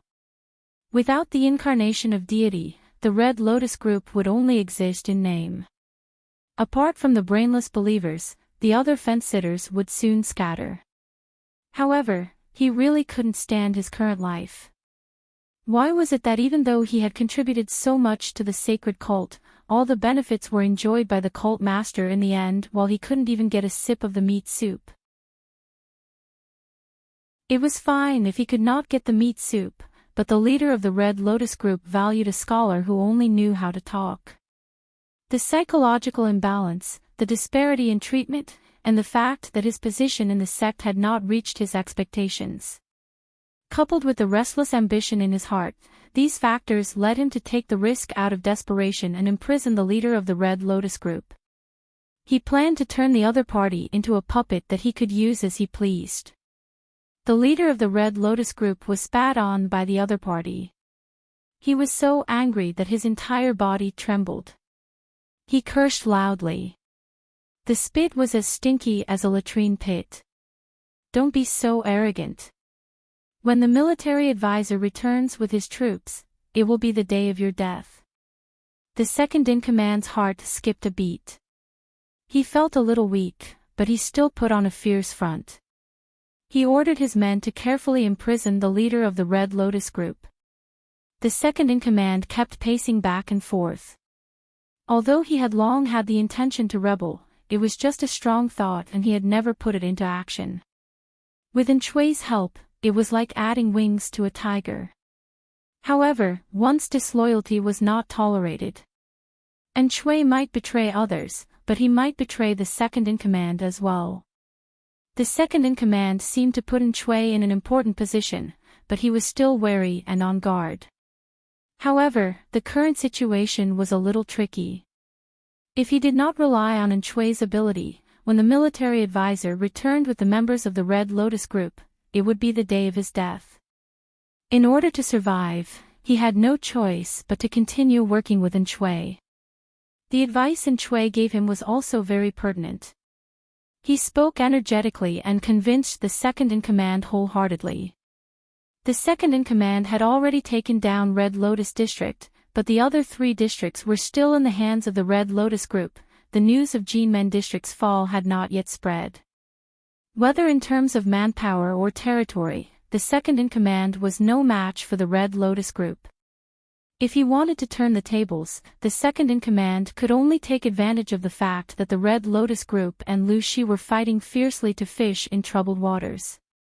He could quietly launch a sneak attack on the Red Lotus group's territory and expand his power. In the end, Shui said in a bewitching tone, "At this moment, the news that you've captured the leader hasn't spread. You can take your men and horses and rush to Chuyu district.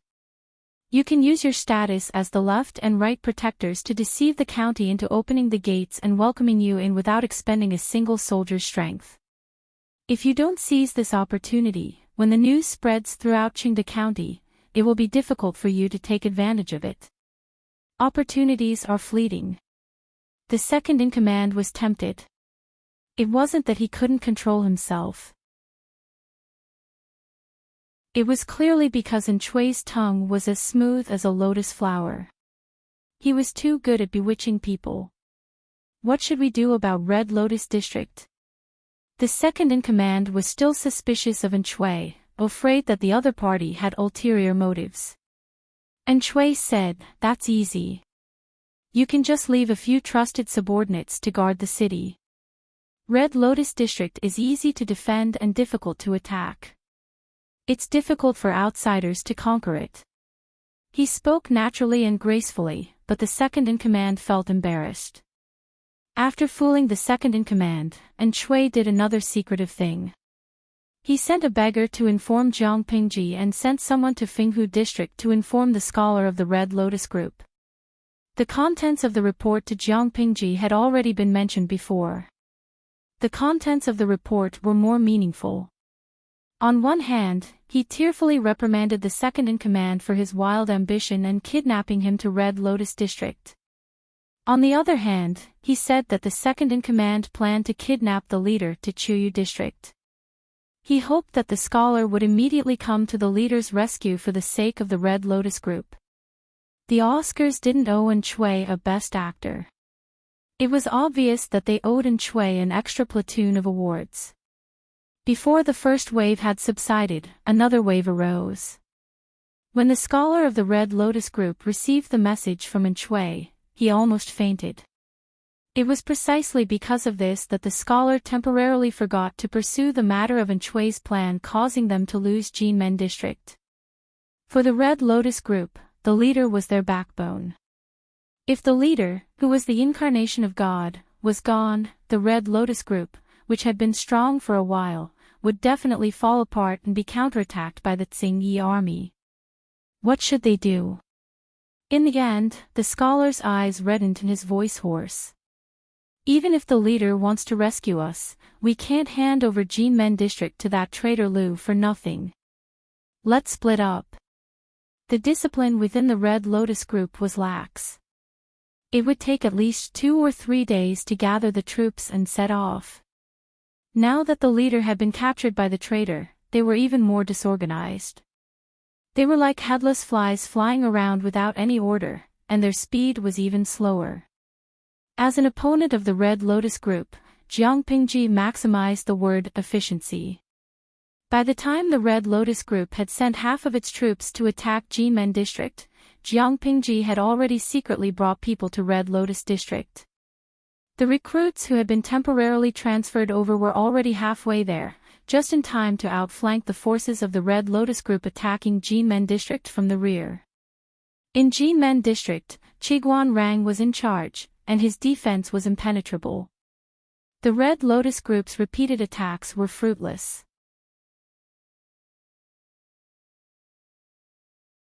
Chapter 646. There was a saying that went, "I like it when you hate me to the bone, when you're gnashing your teeth but can't do anything to me." Well, it didn't seem out of place when used on Qiguan Rang and the Red Lotus Group. Qiguan Rang kept a low profile, but that didn't mean he was low-key on the battlefield. On the contrary, he was quite flamboyant. When defending the city, the enemy couldn't get in. When attacking the city, it was impossible to guard against. Even though the military strength in the city was insufficient and there were many brainless believers who caused trouble, Qiguan Rang still managed to suppress the situation under such harsh conditions. With sufficient defense equipment and his command, the Red Lotus Group didn't get within 100 meters of the city gate for 3 days in a row. Every time they cursed and attacked the city, the Red Lotus Group could only leave behind hundreds or thousands of corpses. They looked at Jinmen District, which was crawling on the ground, and sighed. In less than 7 or 8 days, the situation in Qingde County had changed several times. First, Jinmen District fell into Jiang Pingji's hands.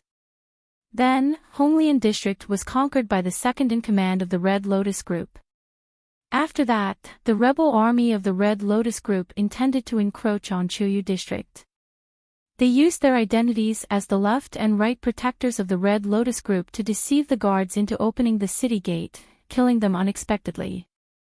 They originally thought that the Red Lotus Group and Lu Shi would each occupy one district in Qingde County, and the rebel army would occupy two. Who would have thought that in just a day, the situation would undergo an earth-shattering change? Lu Shi conquered another city, and Honglian District was in his hands. Compared to Jinmen District, Honglian District was almost a piece of cake. The main reason was that Enchui had arranged for an informant to receive them.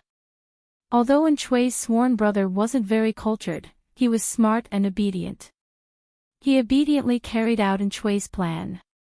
On one hand, he got the leader of the city guards drunk in the name of a banquet, and on the other, he took the opportunity to bribe the guards at the city gate. Taking advantage of the darkness of the night, he quietly opened the city gates and lured Jiang Pingji into the city. Those who were completely drunk were either tied up in their sleep, or had their heads chopped off and died on the spot. When the people in the city woke up, they realized that the flag on the city gate had been changed. Jiang Pingji had taken over Honglian District and deliberately blocked the news. The Red Lotus Group, which was staging a civil war inside and outside the city walls of Chuyu District, had no idea. The plan is going well.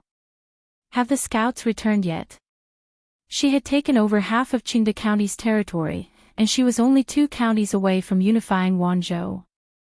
He's already back. This is the news gathered by the scouts. Fenghu County is now strong on the outside but weak on the inside. It seems to be heavily guarded, but in fact, it's very weak. Yang Si took out a roll of parchment from his sleeve and handed it to Jiang Pingji. Does my lord want to take down Fenghu County in one go, or do you want to delay it for a day or two? The soldiers have been marching day and night and are extremely tired. For the sake of combat strength, I suggest that we rest for a day. Jiang Pingji's battle rhythm was rather fast, but it didn't mean that she didn't know her limits. Her physical strength could keep up, and she was still alive and kicking after a few days, but those soldiers were different. For the past few days, they had spent practically all of their time in the midst of a rapid march. Even their sleep and rest had to be taken advantage of. They were truly exhausted. Let's rest for a day, Jiang Pingji said with a smile, speaking of which, the new recruits from Fengyi County should be arriving soon. Although they've only trained for a month or two, they can still be put to good use. By the way, who's the leader? Yang Si said, Zixiao. Hearing this name, Jiang Pingji frowned and said, his health isn't good. Why is he running around in the middle of winter? Yang Si didn't know whether to laugh or cry. Although Zixiao's body is cold, he's good at the art of Qi Huang and has a lot of experience in recuperating. After recuperating for a few years, his current condition is far better than before. Don't be fooled by his frail appearance, he's not that weak inside. He's not weak in riding and archery at all. He's good at riding a horse and drawing a bow. My lord always says that he's physically weak. Actually, men don't like to hear this. Yang Si wasn't a serious person. The last sentence didn't sound like much, but an experienced person could understand the meaning behind it. However, Jiang Pingji said, I know. Yang Si was surprised. Since the lord knew that Wei Si's health wasn't that bad, why did she remind him several times? For a strategist, if the lord used his health as an excuse and repeatedly refused him to make contributions, it would be really hurtful. Jiang Pingji said again, it's to punish the monkey to warn the chicken. Yang Si was completely dumbfounded. Punish the monkey to warn the chicken? What did she mean? If the live stream was still on at this time, the experienced viewers would probably be delighted to hear it and laugh. How could the streamer's words not be clear? She was obviously spoiling the little princess on purpose and generously showing it to others. This was a mouthful of sweet dog food, and they devoured it. In his previous life, Wei Xiai and Qiguan Rang had been officials of the same court for more than 10 years.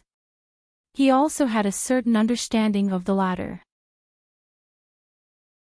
Knowing that the person guarding the city was Qiguan Rang, Wei Xiai already had a plan in mind to cooperate with the encirclement and suppression. He brought more than 5,000 new recruits, and Qiguan Rang had 5,000 to 6,000 veterans in the city. There were more than 10,000 people in total. The Red Lotus Group, which was shouting outside the city, had more than 36,000 people. Under Qiguan Rang's attrition, there were only slightly more than 30,000 left. If they attacked from the front and rear and caught them off guard, they might be able to defeat 30,000 enemies with just over 10,000 troops. Wei Xiai lowered his eyes and thought about it carefully. This plan was feasible. The Red Lotus Group was just a cult among the people. They lacked cohesion, and with Jiang Pingji's several blows, their morale had fallen to rock bottom. They did not have the determination to fight to the death. On the contrary, if they saw that the situation was not good, they would break into a run. In addition, Qiguan Rang was firmly guarding Jinmen district. A few days of forceful attacks had not been effective. Instead, they had suffered heavy losses. The morale of the army was already lax, and their combat power was not enough to be feared. If they gave the other party a head-on blow at this time, they would definitely be able to completely destroy the morale of the Red Lotus Group. As long as their military formation was completely disrupted and they flew around randomly like headless flies, they would definitely win this battle. Although Qiguan Rang's battle results were fruitful, only he knew how difficult it was inside.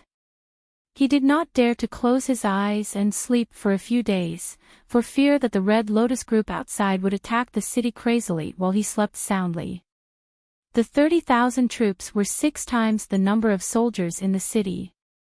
He calculated the time and felt that he would be liberated in another day or two. Su Ku was a steady person. If he sent new recruits to battle, the leader would definitely be one of the few strategists in Fengyi County. Although Jiang Pingji's territory was not large, there were many top-notch talents, and some were partial. No matter who came, it would be a boost to Qiguan Rang's morale. Sure enough, at noon the next day, the reinforcements finally arrived. The Red Lotus Group was still shouting and provoking below the city walls. They cursed until their throats were swollen.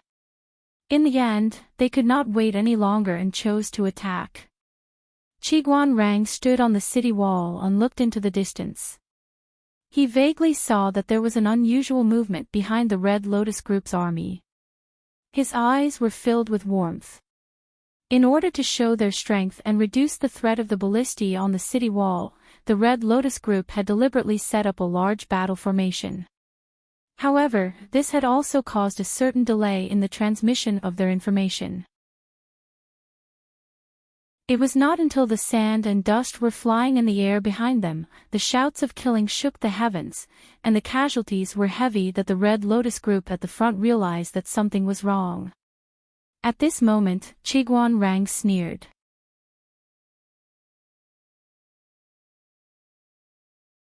Chapter 647. The flames of war spread and dust flew everywhere. The war drums rumbled like thunder, and murderous shouts resounded through the heavens. The Red Lotus Group had suffered several setbacks.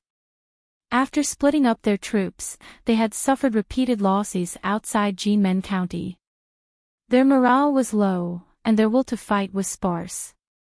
A group of enemies appeared out of nowhere and launched a sneak attack on the rear of the Red Lotus Group. Qiguan Rang, who was in Jinmen County, immediately gave the order to open the city gates and send out troops to meet the Red Lotus Group. This would restrain the main force at the front, making it impossible for them to take care of both the front and the rear. Under Qiguan Rang's command, the soldiers formed a military formation to break up the Red Lotus Group's formation and surround and kill them. If the Red Lotus Group counterattacked, they would scatter and not gather. Under Qiguan Rang's command, the Red Lotus Group felt that their enemy was like a piece of sticky candy that could not be removed. Most of the main forces of the Red Lotus Group were gathered at the front. Qiguan Rang stuck to them like a piece of candy, making it difficult for them to turn around and return to support the rear.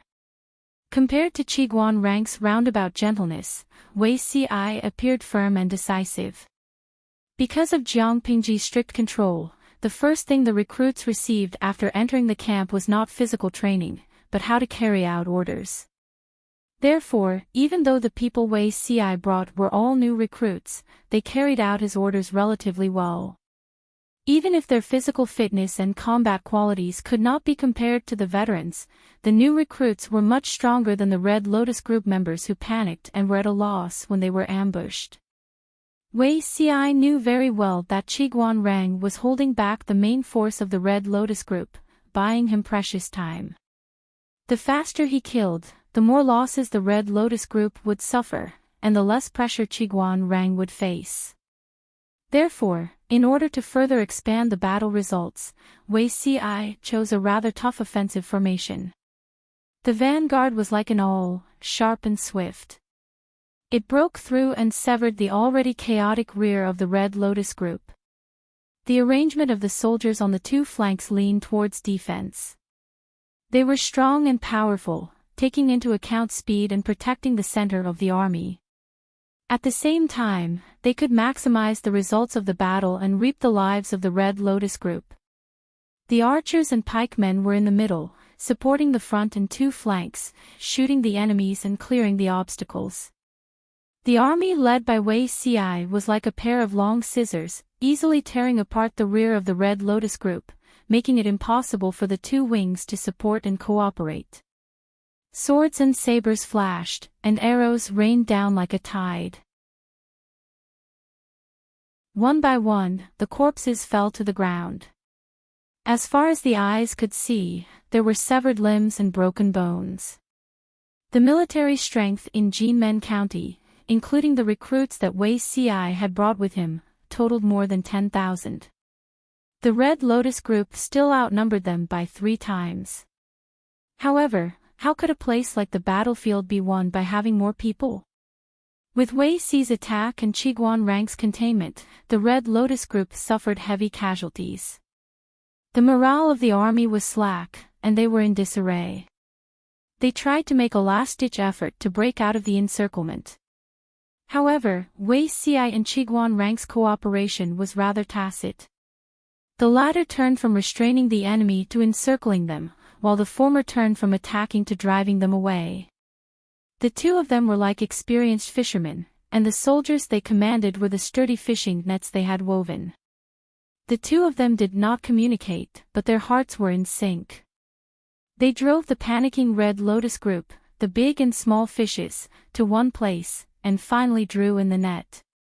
Captive. It was not until the setting sun shone on half of the horizon that Qiguan Rang reluctantly ordered his men to retreat. I thought that the person who came would be Zhi. Although Feng Zhen was a prodigal son and did not have a good relationship with Feng Jin, Su Ku, and the others, Qiguan Rang quite admired this guy. According to his temperament and style, he was quite suitable to lead the recruits to support Jinmen County. He had never expected that the last person to arrive would be Wei Ci. Thinking about Wei Ci's usual style, it was very different from his style on the battlefield just now. Qiguan Rang could not help but re-examine this gentle and weak colleague.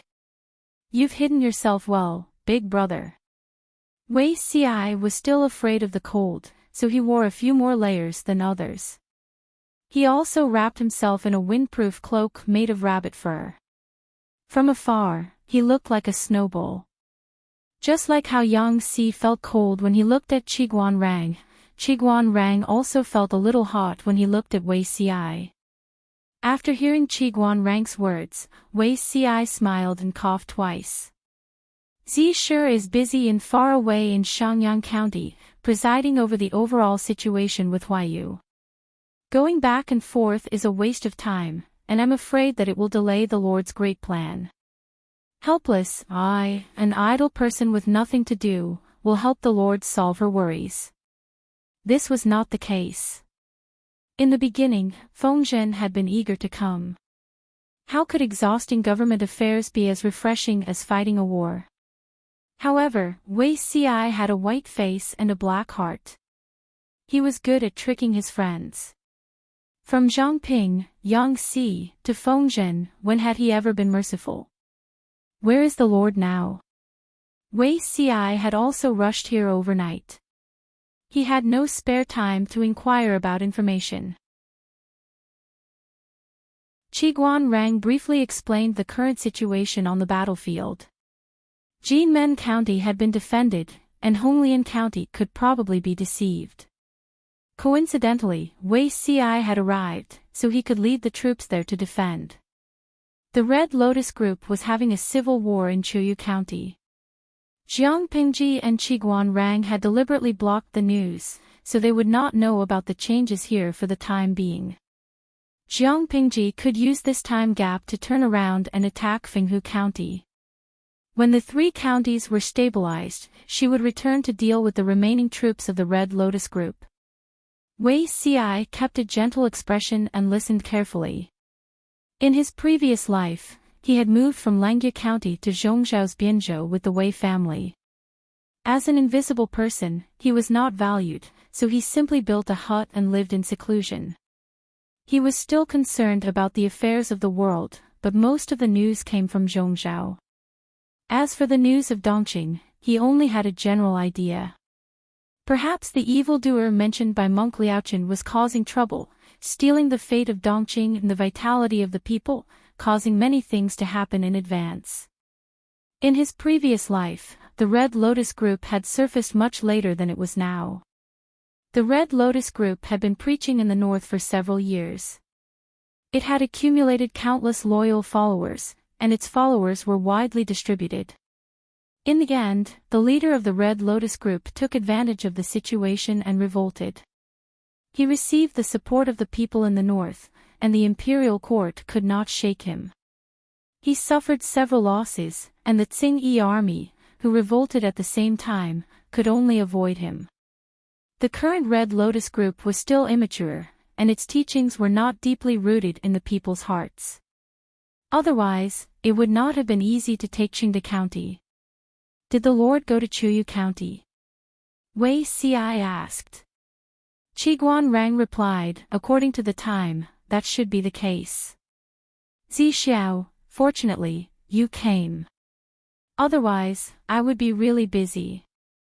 Although the Red Lotus Group is a motley crew, their ability to bewitch the people is not weak. In the past few days of defending the city, people have repeatedly tried to attack or bribe the guards at the city gate. On the surface, we have caught more than 22 of them, and there are even more who have not taken action in the dark. Wei Ci rubbed his eyebrows. It's best not to keep these stubborn followers around, lest they spoil our plans. A rat's droppings can spoil a whole pot of porridge. Who knows when these foolish people, whose brains have been brainwashed, will cause a disaster. The Red Lotus Group should indeed be eliminated. Thinking of his previous life, Wei Ci's expression became inexplicably gloomy. There was a hidden murderous intent in his eyes, and even his gentle face turned cold. Understanding the meaning of Wei Ci's words, Qiguan Rang frowned slightly.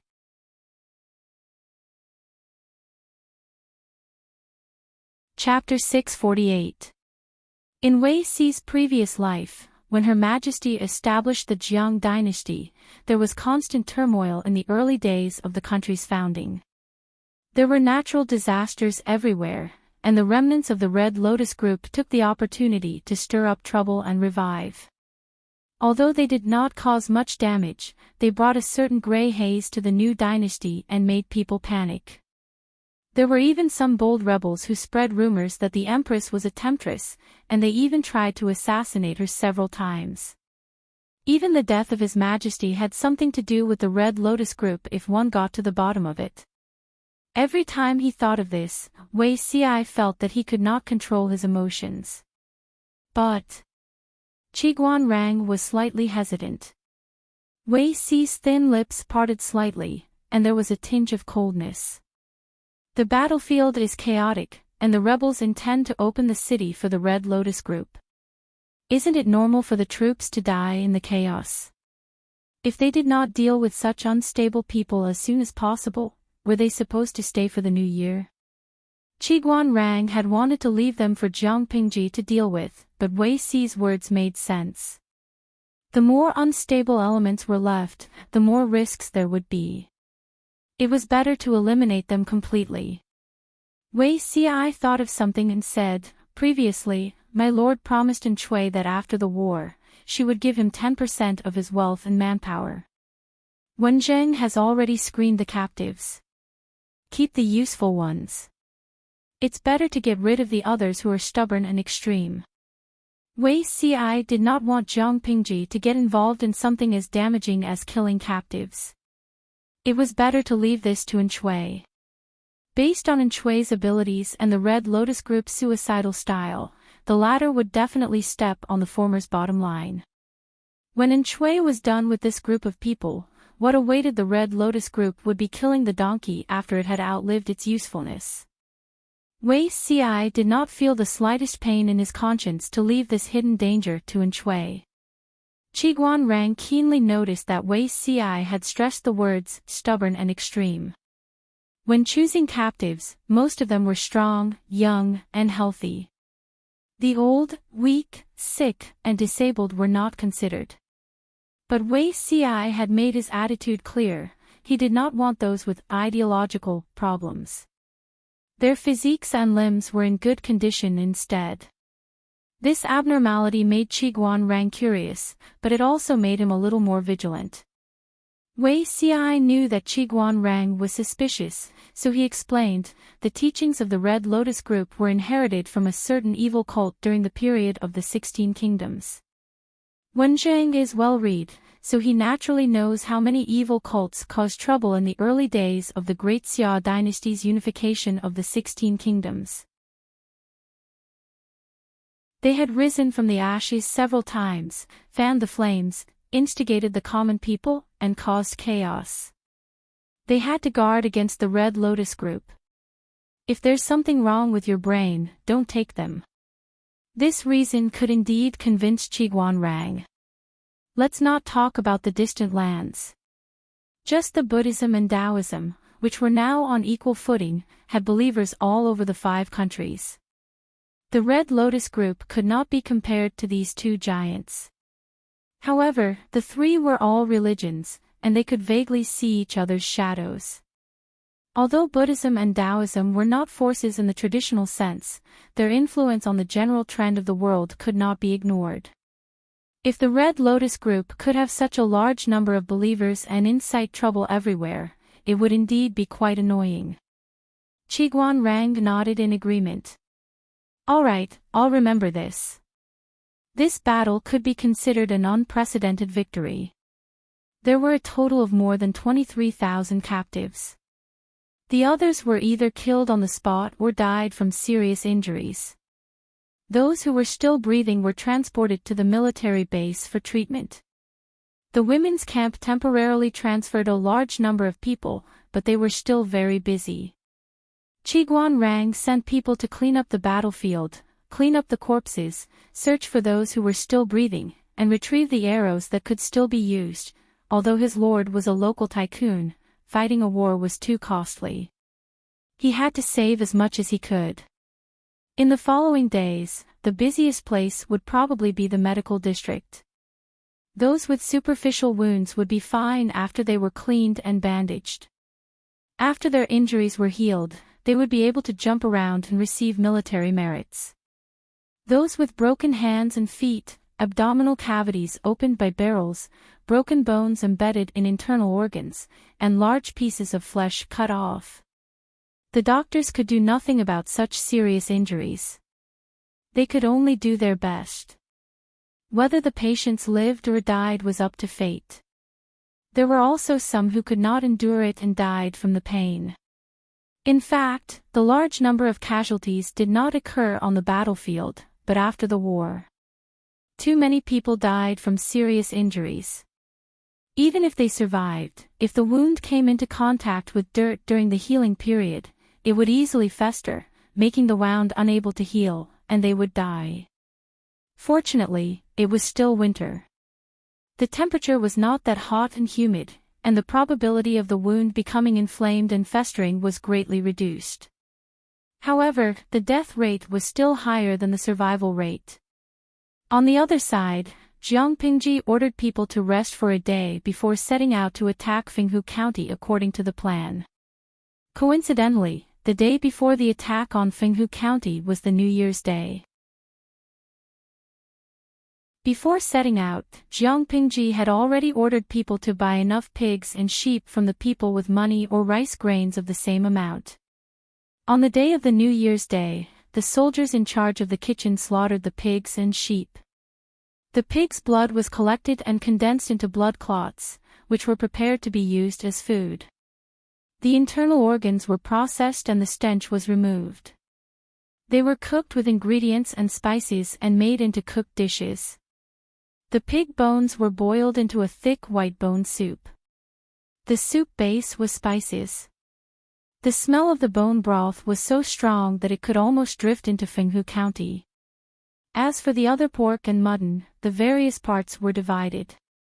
Some were directly boiled in plain water, while some were added with black fungus and stewed into a pot of stew. Just looking at the color made people salivate. Dry fried pork ribs with salt and pepper, dry fried pork shreds, kung pao pork cubes, or cut the pork into minced meat and wrapped it into meat buns. In addition to these, there was also some raw meat and cut bamboo sticks. The soldiers could skewer the meat themselves and roast it over the fire. As for the rice prepared by the kitchen, it was cooked with the meat broth that had been prepared beforehand. It's the Children's Day. Everyone, eat to your heart's content. Those were Jiang Pingji's original words. The march was tough, but such a sumptuous meal was rare even during the New Year. The soldiers formed groups of 3 to 5 and ate their New Year's Eve dinner around the bonfire. There was a rack on the bonfire and a pot was hooked. In the pot, all kinds of mountain products and meat pieces were cooked. The fresh and tender soup made a gurgling sound.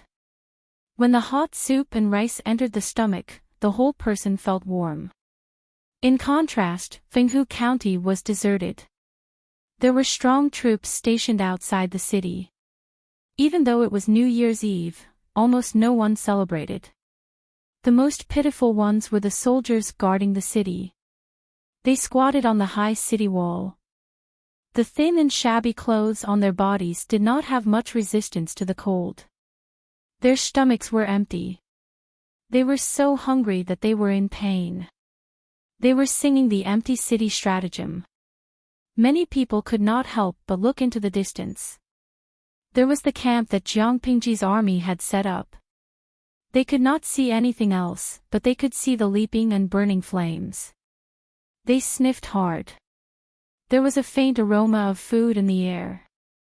Even though they were so far away, they seemed to be able to hear the lively sounds coming from there. "It's so good," a soldier guarding the city murmured in a low voice with deep envy. He simulated the taste of delicious food in his mind. The more he thought about it, the more saliva he secreted. Finally, he swallowed his saliva in big mouthfuls. The sound of thunder rumbled in his stomach. In Fenghu County, the leader of the Red Lotus group, who was guarding the city, received a report from outside the city.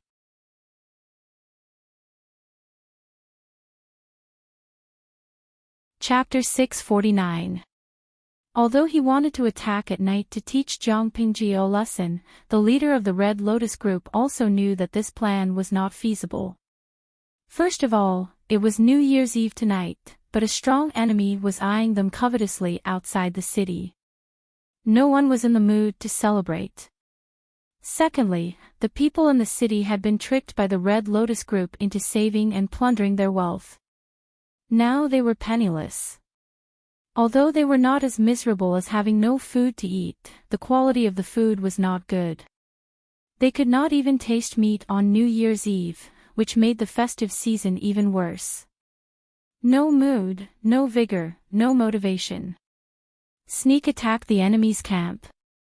Ha! Quoting the words of the viewers in the streaming room, even Liang Jingru did not dare to give them the courage. Finally, Jiang Pingji's camp was very unique. It was obvious that she was experienced and could not find a suitable gap for a sneak attack. The soldiers on night patrol did not dare to slack off. Even though it was a lively New Year's Eve, they still had no intention of slacking off. The feasibility of a night attack was not high. This would not work, that would not work. The leader of the Red Lotus group was so angry that he swept the delicacies and wine on the table to the ground. Jiang Pingji dared to delay the attack for a day, so she was naturally not afraid of their night attack. If they dared to come over, she would kindly accept. Alcohol was prohibited in the military camp. Even on New Year's Eve, they were not allowed to touch the smell of alcohol. As the commander-in-chief, Jiang Pingji naturally had to set an example. Drinking plain water was enough. As for rice wine, it was better to fill in the blanks in her head. Jiang Pingji sat in the tent. There were a few plates of side dishes on the table. From the appearance to the taste, it was exactly the same as what the soldiers ate. From the beginning of the New Year's Eve dinner, the viewers in the streaming room uniformly sent Jiang Pingji New Year's blessings. Since the start of the streaming room, many viewers had developed feelings for her by following the stream. Now that they had accompanied Jiang Pingji for another year, many fans in the streaming room even spontaneously organized a New Year's Eve concert. Although she couldn't hear them, she could feel their passion through the dense bullet screen.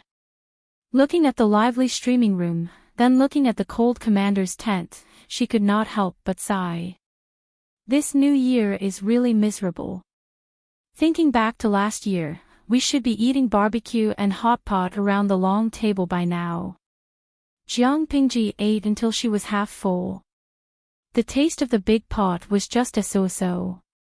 For someone who was used to eating delicacies, it was definitely difficult to swallow, but she was not picky.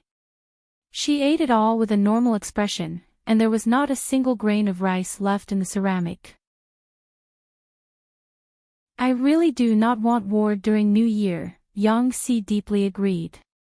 As a picky foodie, cutting off his delicacies was the same as cutting off one's addiction. When the addiction kicks in, how uncomfortable would it be without hanshi powder?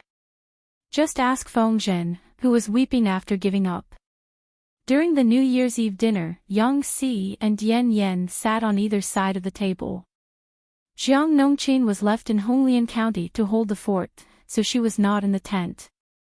Yang Si said with a smile, "Only when there is a comparison can one know who is better. My lord, why don't you think about the thieves in Fenghu County? Maybe your mood will be much better." Jiang Pingji rested her chin on her hand. By the way, will they attack the camp in the middle of the night? The possibility is very small. Yang Si said firmly, "Even so, for the sake of prudence, we still have to strengthen the patrolling and defense of the camp." Setting up a camp was a skill. If the camp was set up well, it would be difficult for the enemy to launch a sneak attack. Jiang Pingji did not do much research in this area. Fortunately, there was Yang Si. He could make up for the shortcomings in this aspect. In addition, the patrols were strict. Even if the Red Lotus group really launched a sneak attack in the middle of the night, they would be able to react quickly. All the soldiers in the camp ate to their heart's content. Delicacies could soothe negative emotions and more or less dispel the depressing atmosphere of the New Year's war. Thinking about conquering the enemy tomorrow, besides some melancholy and longing, they were more excited. Tomorrow was the first day of the new year. If they could conquer Fenghu County, it would be a good start for the whole year. The New Year's Eve dinner lasted until the moon was high in the sky. The soldiers who were not on patrol duty went to bed early to recuperate and fight the next day. The soldiers who were on duty gathered together to frolic, fight, and fight to kill time. Because they did not make much noise, they did not disturb the sleeping others. Jiang Pingji always wore her armor in the military camp. She came out and took a look at the camp. The soldiers she met saluted her. After inquiring about the situation everywhere, Jiang Pingji walked to the front of the camp and looked at the shadow on the ground in the distance. It was like a giant beast. She knew that it was Fenghu County.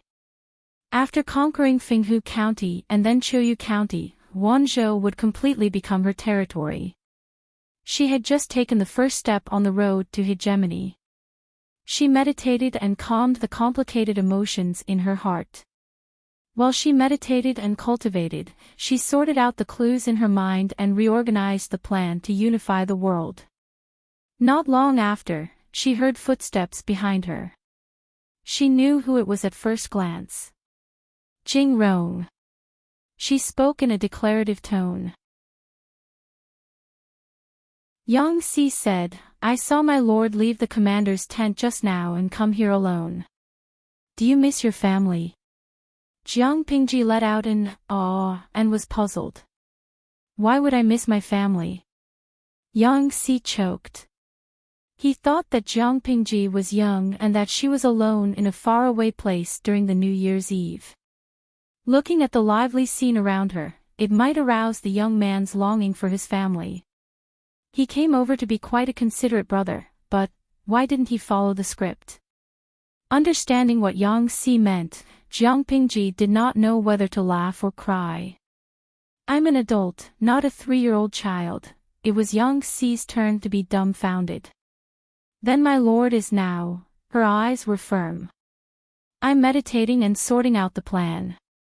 After we take down Qingde County, we'll take a short break and go to rescue the king." Rescue the king. I don't know how many heroes we'll meet then. Whether they're enemies or allies, we'll be invincible if we know ourselves and our enemies. Yang Si responded with an "oh" and was slightly embarrassed.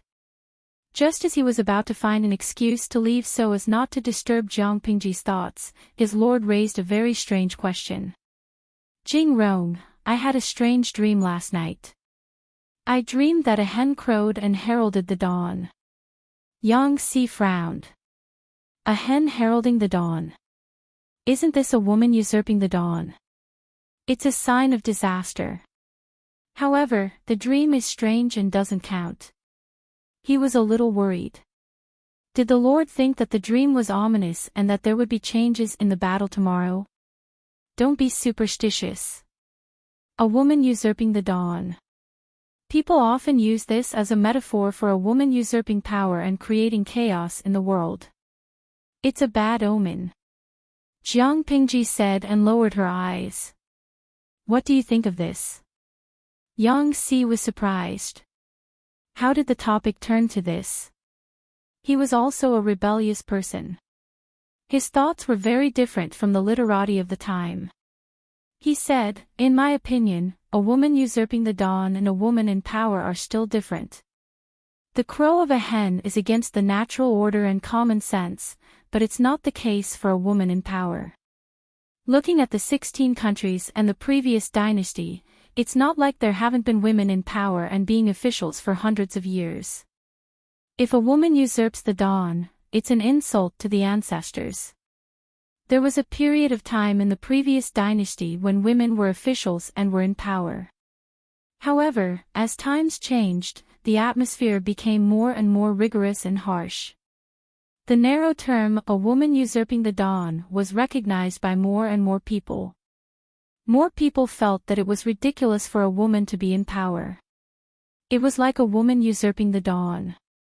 Jiang Pingji smiled and said, "What if a woman becomes the emperor in the world?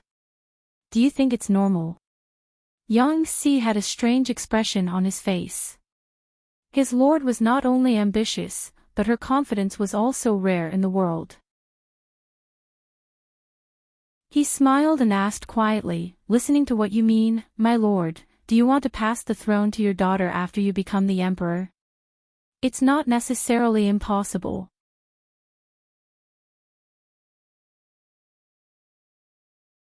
Chapter 650. Not necessarily. This was probably the funniest joke Yang Si had heard in a while. At this point, he still thought that Jiang Pingji was joking with him. He went with the flow and teased, "If that's the case, my lord has to work harder." Jiang Pingji raised her eyebrows and asked him, "What do you mean, work harder? My lord is about to turn 9 soon, and it's only 2 years before she turns 20. In other people's families, even if they didn't get married, the marriage would have already been decided. On the other hand, the lord was still alone. This was not acceptable. If I don't marry a wife, how can I have a daughter?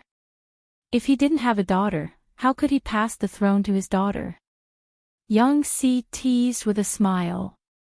His words were not to encourage Jiang Pingji to work hard to fight for the throne. He was clearly teasing her, telling her to quickly get married and have children. Jiang Pingji would be 18 in 2 months. 18 was old enough to start a family and become a father in that era. However, rich families were particular about many things. Most of them would delay it until after the coronation ceremony. The Lu residence should not be an exception. In Yang Si's opinion, his lord was still a young and immature youth who had not come into contact with the matters between men and women. When he was of age, he would naturally think about it. However, according to Yang Si's script, after being teased like this, his lord should be blushing and her heart palpitating. She would be extremely embarrassed. In fact, Jiang Pingji raised her eyebrows and said calmly, "Well, there's no rush. Bearing children depends on the partner and the timing." Yang Si was surprised. From the looks of it, his lord wasn't an innocent young man who didn't understand human relations. He was clearly an experienced veteran. He gossiped, "Depends on the partner and the timing. Could it be that my lord has taken a fancy to someone?" Jiang Pingji's lips curled into a mysterious smile. "Indeed." Yang Si asked curiously, "Which family is she from?"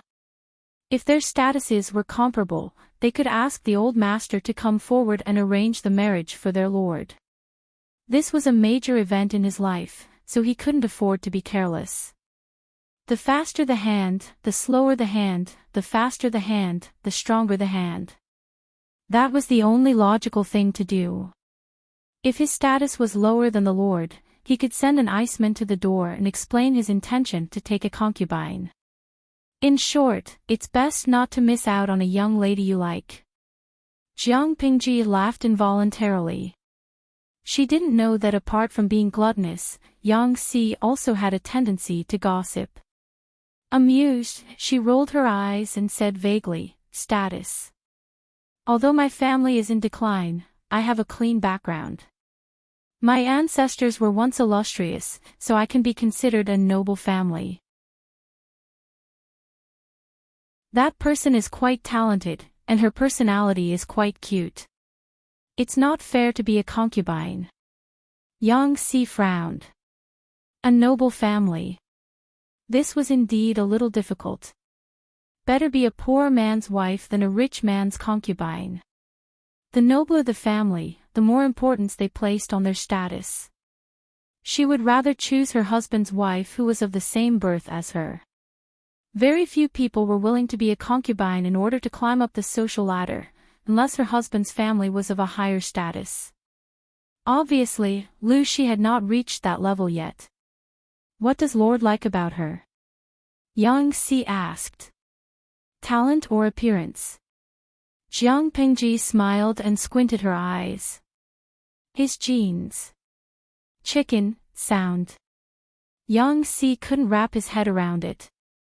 The curve was too big, and he almost flipped over. "What is a rooster's voice?" Jiang Pingji pinched her chin. How could she explain this? She couldn't. Jeans. They're the most essential thing in life. Jiang Pingji thought about it and muttered, but genes are only one aspect. His genes are indeed very attractive to me, but what interests me is his temperament and the secrets he hides.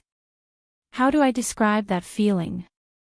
He's obviously full of loopholes, and it's no different from burying his head in the sand, but he still stubbornly wants to hide it. He looks so cute. Yang Si was dumbfounded. He could understand every word that his lord said, but when they were put together, he couldn't understand them. Jiang Pingji concluded. He's easy to bully. I like to bully him, but he's tolerant and doesn't do anything. What I like can only be mine. Yang Si was so shocked that he couldn't speak. After a while, he broke out in laughter. Lord, if you really like the young lady, you can't do this. It's easy to scare her. Previously, he thought that his lord was a skilled and knowledgeable veteran. Now that he saw it, he was clearly a domineering young man who didn't understand love. Jiang Pingji asked him, how should I pursue her? Yang Si thought about it and said, if my lord really likes her, why don't you discuss it with the old master and ask him to come forward and propose marriage? Since she's from a noble family, she's probably well educated. Although my lord's actions show that you like her, in the eyes of the young lady, it's clearly frivolous and flirting.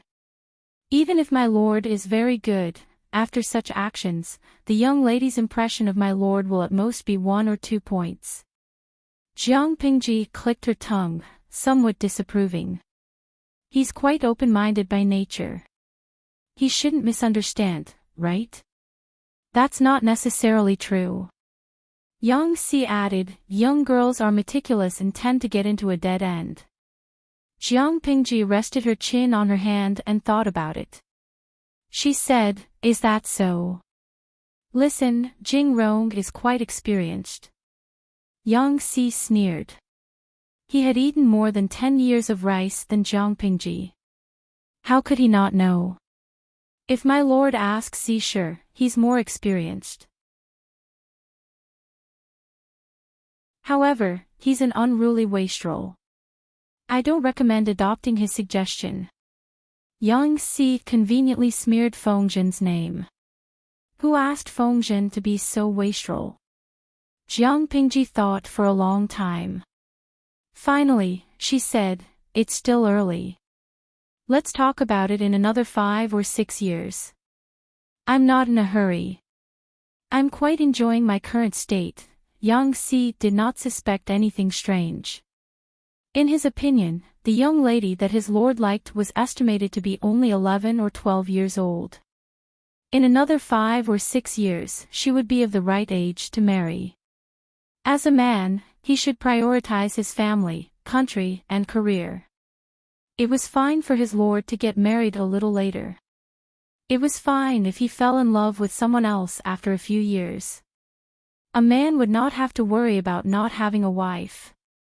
Little did he know that under Jiang Pingji's deliberate guidance, the content of their conversation was completely different. It was clearly a chicken talking to a duck, but they could still talk about the same thing. In that case, I'll wait for my lord's little princess to come to this world. Yang Si smiled and teased. Jiang Pingji said, deal. I just hope that you won't cry when the time comes. Before dawn broke, Jiang Pingji returned to her tent to take a nap. When the golden light pierced through the thick clouds and shone on the earth, the sound of a horn sounded in the camp. Not far away, the people of Fenghu County, who had been in fear all night, felt as if they had been electrocuted. They were so scared that their hair stood on end. Jiang Pingji gathered the troops and arranged them in battle formation outside the city. The cold wind whistled and the banners fluttered. One side's morale was high, while the other side was increasingly depressed. When the war drum sounded, the archers responded with arrows to cover the scaling ladders. The soldiers hid under the scaling ladders and pushed the scaling ladders closer to the city walls. Because of the urgency of the march and the limited supplies they could carry, they did not bring catapults to attack the city this time. Relying on the cover of waves of arrows, corpses continued to fall from the city walls, and the scaling ladders were successfully placed on the city walls. When the leader of the Red Lotus group heard the war drums outside the city, he hurriedly put on his armor and climbed up the city walls. An arrow that flew over almost pierced the bun on the top of his head. Why are they fighting now? The leader glared angrily. The enemies below the city walls were densely packed, one group after another. His scalp tingled when he saw them.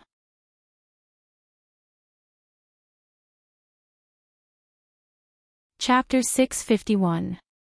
We can't defend, the dull sound of arrows piercing flesh, the wails and screams of the battlefield, and the buzzing sound of arrows piercing through the air.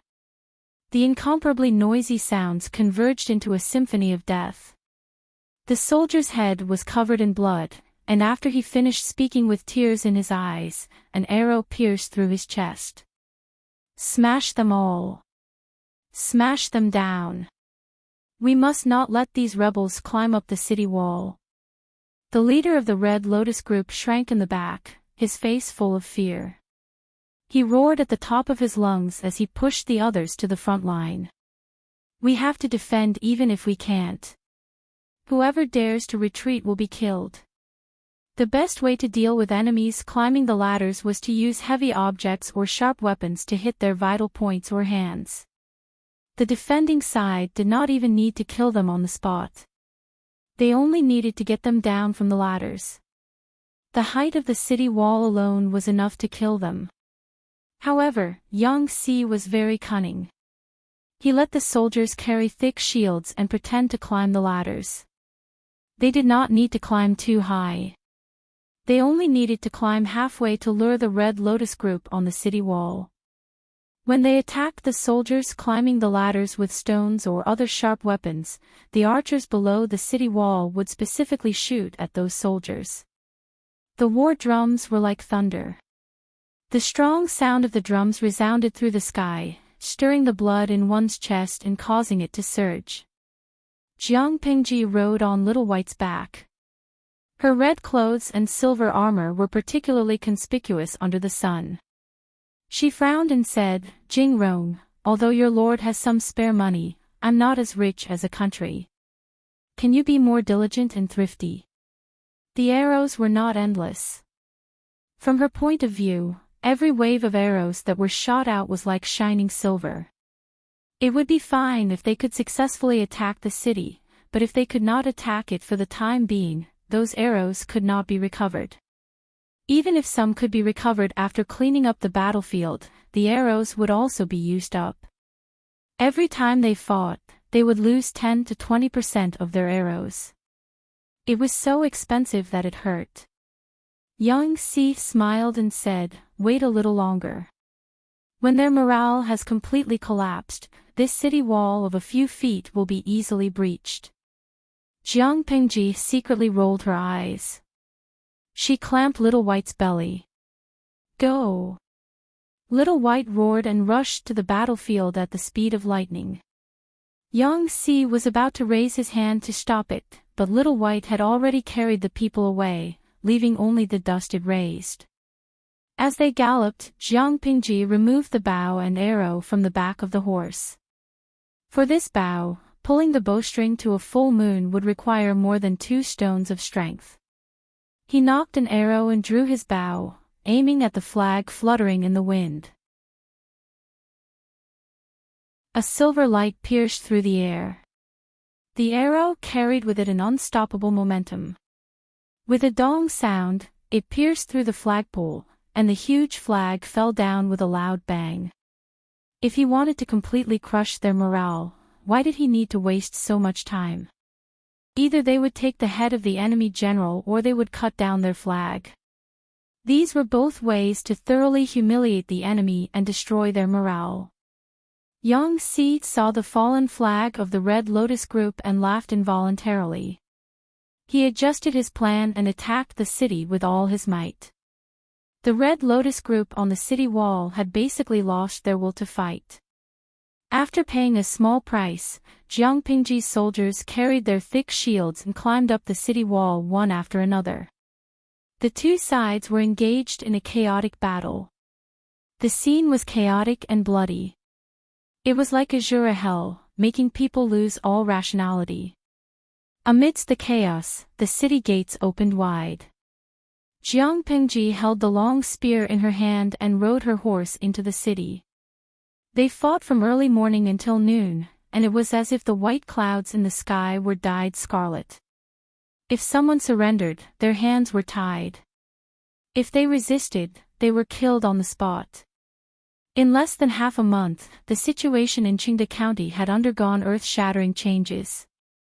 At this point, Jinmen County, Fenghu County, and Red Lotus County were all included in Jiang Pingji's territory. Qiuyu County is still missing. After the war, Yang Si sent people to clean up the battlefield and settle the wounded soldiers, the bodies of the dead soldiers, and the prisoners of war. When he could finally breathe a sigh of relief, Jiang Pingji had already washed up and taken off her heavy armor. She was sitting in the main hall, drinking tea and resting. Yang Si was so busy that his feet barely touched the ground. Even the clothes he was wearing were from 2 days ago. He had no time to wash up and tidy up. Yes, we're still missing Qiuyu County. Why don't you wait quietly for a few more days, my lord? Wait for the Red Lotus group to fight internally and exhaust each other. Jiang Pingji frowned and said, I want to wait, but I can't wait to rescue the emperor. Yang Si was also helpless. If it weren't for the rescue of the emperor, they would have waited until the beginning of spring before attacking Qingde County. Now they were forced to start a war a few days before the New Year's Day. It was one thing for the soldiers to be unable to celebrate the festival with their families, but some of them had to sacrifice their lives. Jiang Pingji continued, sooner or later, the Red Lotus group will be annexed. Sitting idly by and watching them exhaust each other in their internal strife is tantamount to exhausting our strength. Yang Si was so choked that he couldn't speak. The meaning of his lord's words was clear, the Red Lotus group will be mine sooner or later. The more internal strife they have now, the more losses I will suffer when I obtain it. However, the Red Lotus group is not completely finished yet. Is it really okay for my lord to be so concerned about it? Take a break and reorganize. Send troops to Qiuyu County. Yes. Jiang Pingji, Qiguan Rang, and the others deliberately blocked the news. The Red Lotus group received the news relatively late. How late was it? She had already conquered Fenghu County. The Red Lotus group in Qiuyu County was still in a standoff inside and outside the city, cursing incessantly. In order to stall for time, Enchui racked his brains to give advice to the second-in-command of the Red Lotus group. Compared to the twisted intestines of a top strategist, Enchui could be considered honest and straightforward. Compared to the brainless boorish men of the Red Lotus group, Enchui felt that his IQ could crush everyone present. With his help, the second-in-command deceived the city gates of Qiuyu County into opening and captured it. After capturing Qiuyu County, he was about to dispatch troops to Honglian County, but the troops were blocked at the city gates. The people who surrounded them were none other than the military counselor of the Red Lotus group. The scholar personally led the troops and surrounded Qiuyu County. As he cursed, he asked the second-in-command to return the leader. The two sides confronted each other and were in a stalemate. And Shui took the opportunity to sow discord and upset the balance between the two sides. War was on the verge of breaking out. As for him, for the sake of his life, Shui had packed his luggage early and fled with a few of his brothers amid the chaos, slipping away. The second-in-command and the scholar's eyes were bloodshot. How could they have noticed Shui's existence? When they discovered that Shui had escaped and vanished from the face of the earth, news of Honglian County and Qiuyu County successively being conquered arrived. What? Honglian County has been lost. When did this happen? The second-in-command stood up in shock. Because he had risen in such a hurry, he felt dizzy and almost fainted from anger. The soldier who had delivered the news was pale as he stammered out the time. When the second-in-command heard this, his eyes rolled back, and his sturdy body collapsed to the ground. Everyone panicked. They pinched and slapped him. After a while, they finally woke him up. How? How is this possible? The second-in-command felt as if he had fallen into an ice cellar. The coldness seeped into his bones.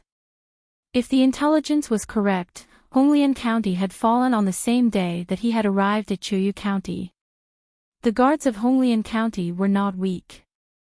How could Thief Lu attack Honglian County without making a sound? Moreover, it had been a few days since it had been conquered. Why did the news only arrive now?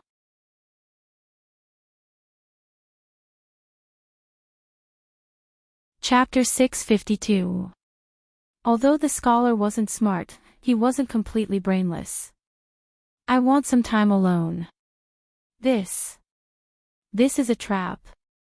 What's wrong? The scholar gritted his teeth in pain. He felt nauseous, and sweat oozed out of his pores. His mind was muddled, like a messy ball of yarn that couldn't be cut. He couldn't find any clues.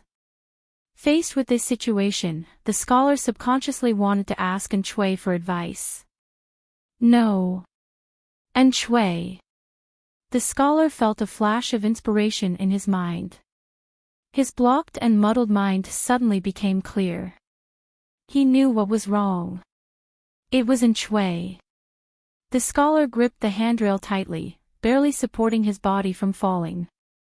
His eyes were fierce and full of murderous intent. He gritted his teeth and found someone to secretly contact Enchui. If Enchui hadn't offered several strategies, how could the situation be like this? This scoundrel seemed to be thinking for the Red Lotus group, but in reality, he had hidden evil intentions. He wanted to kill the entire group. This was probably the smartest moment of the scholar's life. Many seemingly inconspicuous details became abnormally clear. Enchui had initially determined that Lu Shi and his group would attack Fenghu County first because the mountain road to Fenghu County was short, making it convenient for a sneak attack. And the result? The scholar believed Enchui's inference and withdrew the garrison of Jinmen County.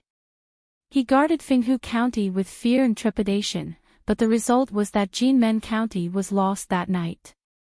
The 3,000 soldiers sent by the scholar to ambush failed and were seen through by Lu Shi. In the end, they suffered a double loss. Before Jinmen County fell, Enchui went to Red Lotus County. Not long after, the second-in-command betrayed the leader and occupied Red Lotus County. After that, the scholar received a secret letter from Enchui. The letter told him that the leader of the Red Lotus group had been captured by the second-in-command and taken to Chuyu County. The scholar had no choice but to split his troops into two. One would attack Jinmen County, and the other would rush to Chuyu County to save the leader. When the scholar led his troops and the second-in-command's rebel army in Chuyu County confronted each other and restrained each other, Red Lotus County fell and Fenghu County was taken. It seemed that not only had Enchui played him, but the stupid second-in-command had also been played by Enchui. Without Enchui's secret help, how could Red Lotus County have fallen so quickly? Understanding this, the scholar felt a sweetness in his throat. The taste of iron rose from his throat, and he fainted from anger. Military counselor. Counselor. Military advisor, advisor. Someone, call the doctor over. The scholar's face was pale, and his body was on the verge of collapse. It was a heart-wrenching sight. When he spat out a mouthful of blood, his eyes rolled back, and he collapsed to the ground, scaring the crowd even more. The scene was chaotic and out of control. As for the culprit behind all this, seeing that the situation was not good, and Shui had already used the cicada-shedding carapace to escape with his sworn brothers. The dark-faced man asked in a low, muffled voice, "Big brother, do you think that Lu Shi will keep his promise?" And Shui was wearing a large winter cloak. He stood outside the cave and looked into the distance. His eyes seemed to pierce through the mountains and land on Chuyu County. Lu Shi will keep his promise. I don't think he would dare. Big brother has been so busy with Lu Shi's affairs these past few days that he's lost weight. The corners of Shui's lips curled up, and a sharpness appeared in his eyes. His previous dispiritedness had been swept away, and he vaguely carried a trace of high spirits that he hadn't seen in a long time. He knew very well how many troops the Red Lotus group had. There were at least 50,000 captives that Lu Shi had captured. According to the agreement of 10 men and horses, Shui could get 5,000 to 6,000 men and horses, as well as a generous sum of provisions and money. With these assets, Shui also had the capital to join the rescue of the emperor in Dongqing. If it was done properly, he might be able to borrow more troops and rope in more top talents. When that time came, he must kill his way back to his homeland and make the traitors of the 4 factions of Nanman pay with their blood. Thinking of this, countless scattered scenes flashed before his eyes. Each scene was filled with terrified screams, spreading blood, crying of despair, the wanton laughter of the enemy, the raised butcher's knife, rolling heads, broken limbs, and scattered internal organs. Since he was born, Shui had been the noble son of the Yin family. He was the favored son of God that everyone sought after. When had he ever suffered such humiliation? These were the sins of the 4 factions of Nanman. Naturally, they had to be paid with blood. As long as Shui was still alive, he would never let go of this hatred. With him, there would be no Nanman. Shui's sworn brothers looked at each other. They knew that their eldest brother was beginning to reminisce about the past again. They had just conquered the 3 districts of Red Lotus, Fenghu, and Jinmen, and their foundations were not yet stable. The Red Lotus group had been developing in Qingde County for many years and had many brainless believers. In order not to fail, Jiang Pingji ordered Qiguan Rai and the others to consolidate their foundations and integrate the troops. At the same time, they had a deeper understanding of the situation in the 3 districts. They had to understand the ins and outs of the situation so that they could prescribe the right medicine in the future. After all, brainless believers were in the minority. Most of the people still followed blindly. The former was incurable, but the latter could still be saved. For the common people, it didn't matter who the officials were. What mattered was whether the officials could bring them a good life, whether they could provide them with a place of protection in this chaotic world. As long as they understood the problems of the people in the 3 districts and prescribed the right medicine, they would know that following Jiang Pingji was far more promising than following the Red Lotus group. The people would naturally submit to her. Of course, the Red Lotus group's methods of brainwashing its believers inspired Jiang Pingji. The Red Lotus group could use deals and propaganda to discredit others and build momentum for the sacred group. Naturally, Jiang Pingji could do the same. This method could also be used in the military camp to teach loyalty to the soldiers. Hadn't the audience in the live stream recommended the position of political commissar to her? However, the position of political commissar required someone with a certain level of knowledge. What Jiang Pingji lacked the most at the moment was intermediate talents, so she could only put this plan aside. However, there was no need for such high-end talents to brainwash the people, and there was no need to wait for the implementation in the future. During the period of rest and reorganization, Jiang Pingji was not idle. Jing Rong, come over and take a look. What do you think of this nursery rhyme? Jiang Pingji was dressed in brown linen clothes. Her long hair draped over her shoulders without a crown. She looked a little unrestrained and romantic. It was extremely rude and unrestrained to go out and meet guests without a crown. It was almost equivalent to sitting in front of others. However, looking at her long jet black hair that was still damp, it seemed that she had just taken a bath. Yang Si swallowed the words that he was about to blurt out and said, "The weather is cold now. How can my lord not take care of your body?" The colder the weather was, the more important it was to keep warm. Jiang Pingji grabbed her long wet hair and raised her eyelids carelessly. "My body is very good. I don't have any minor disasters or illnesses all year round. Moreover, there is a charcoal brazier in the house, so it's very warm." After she finished speaking, she handed the roll of bamboo slips in her hand to Yang Si. Yang Si took it and looked at it. "What is this?"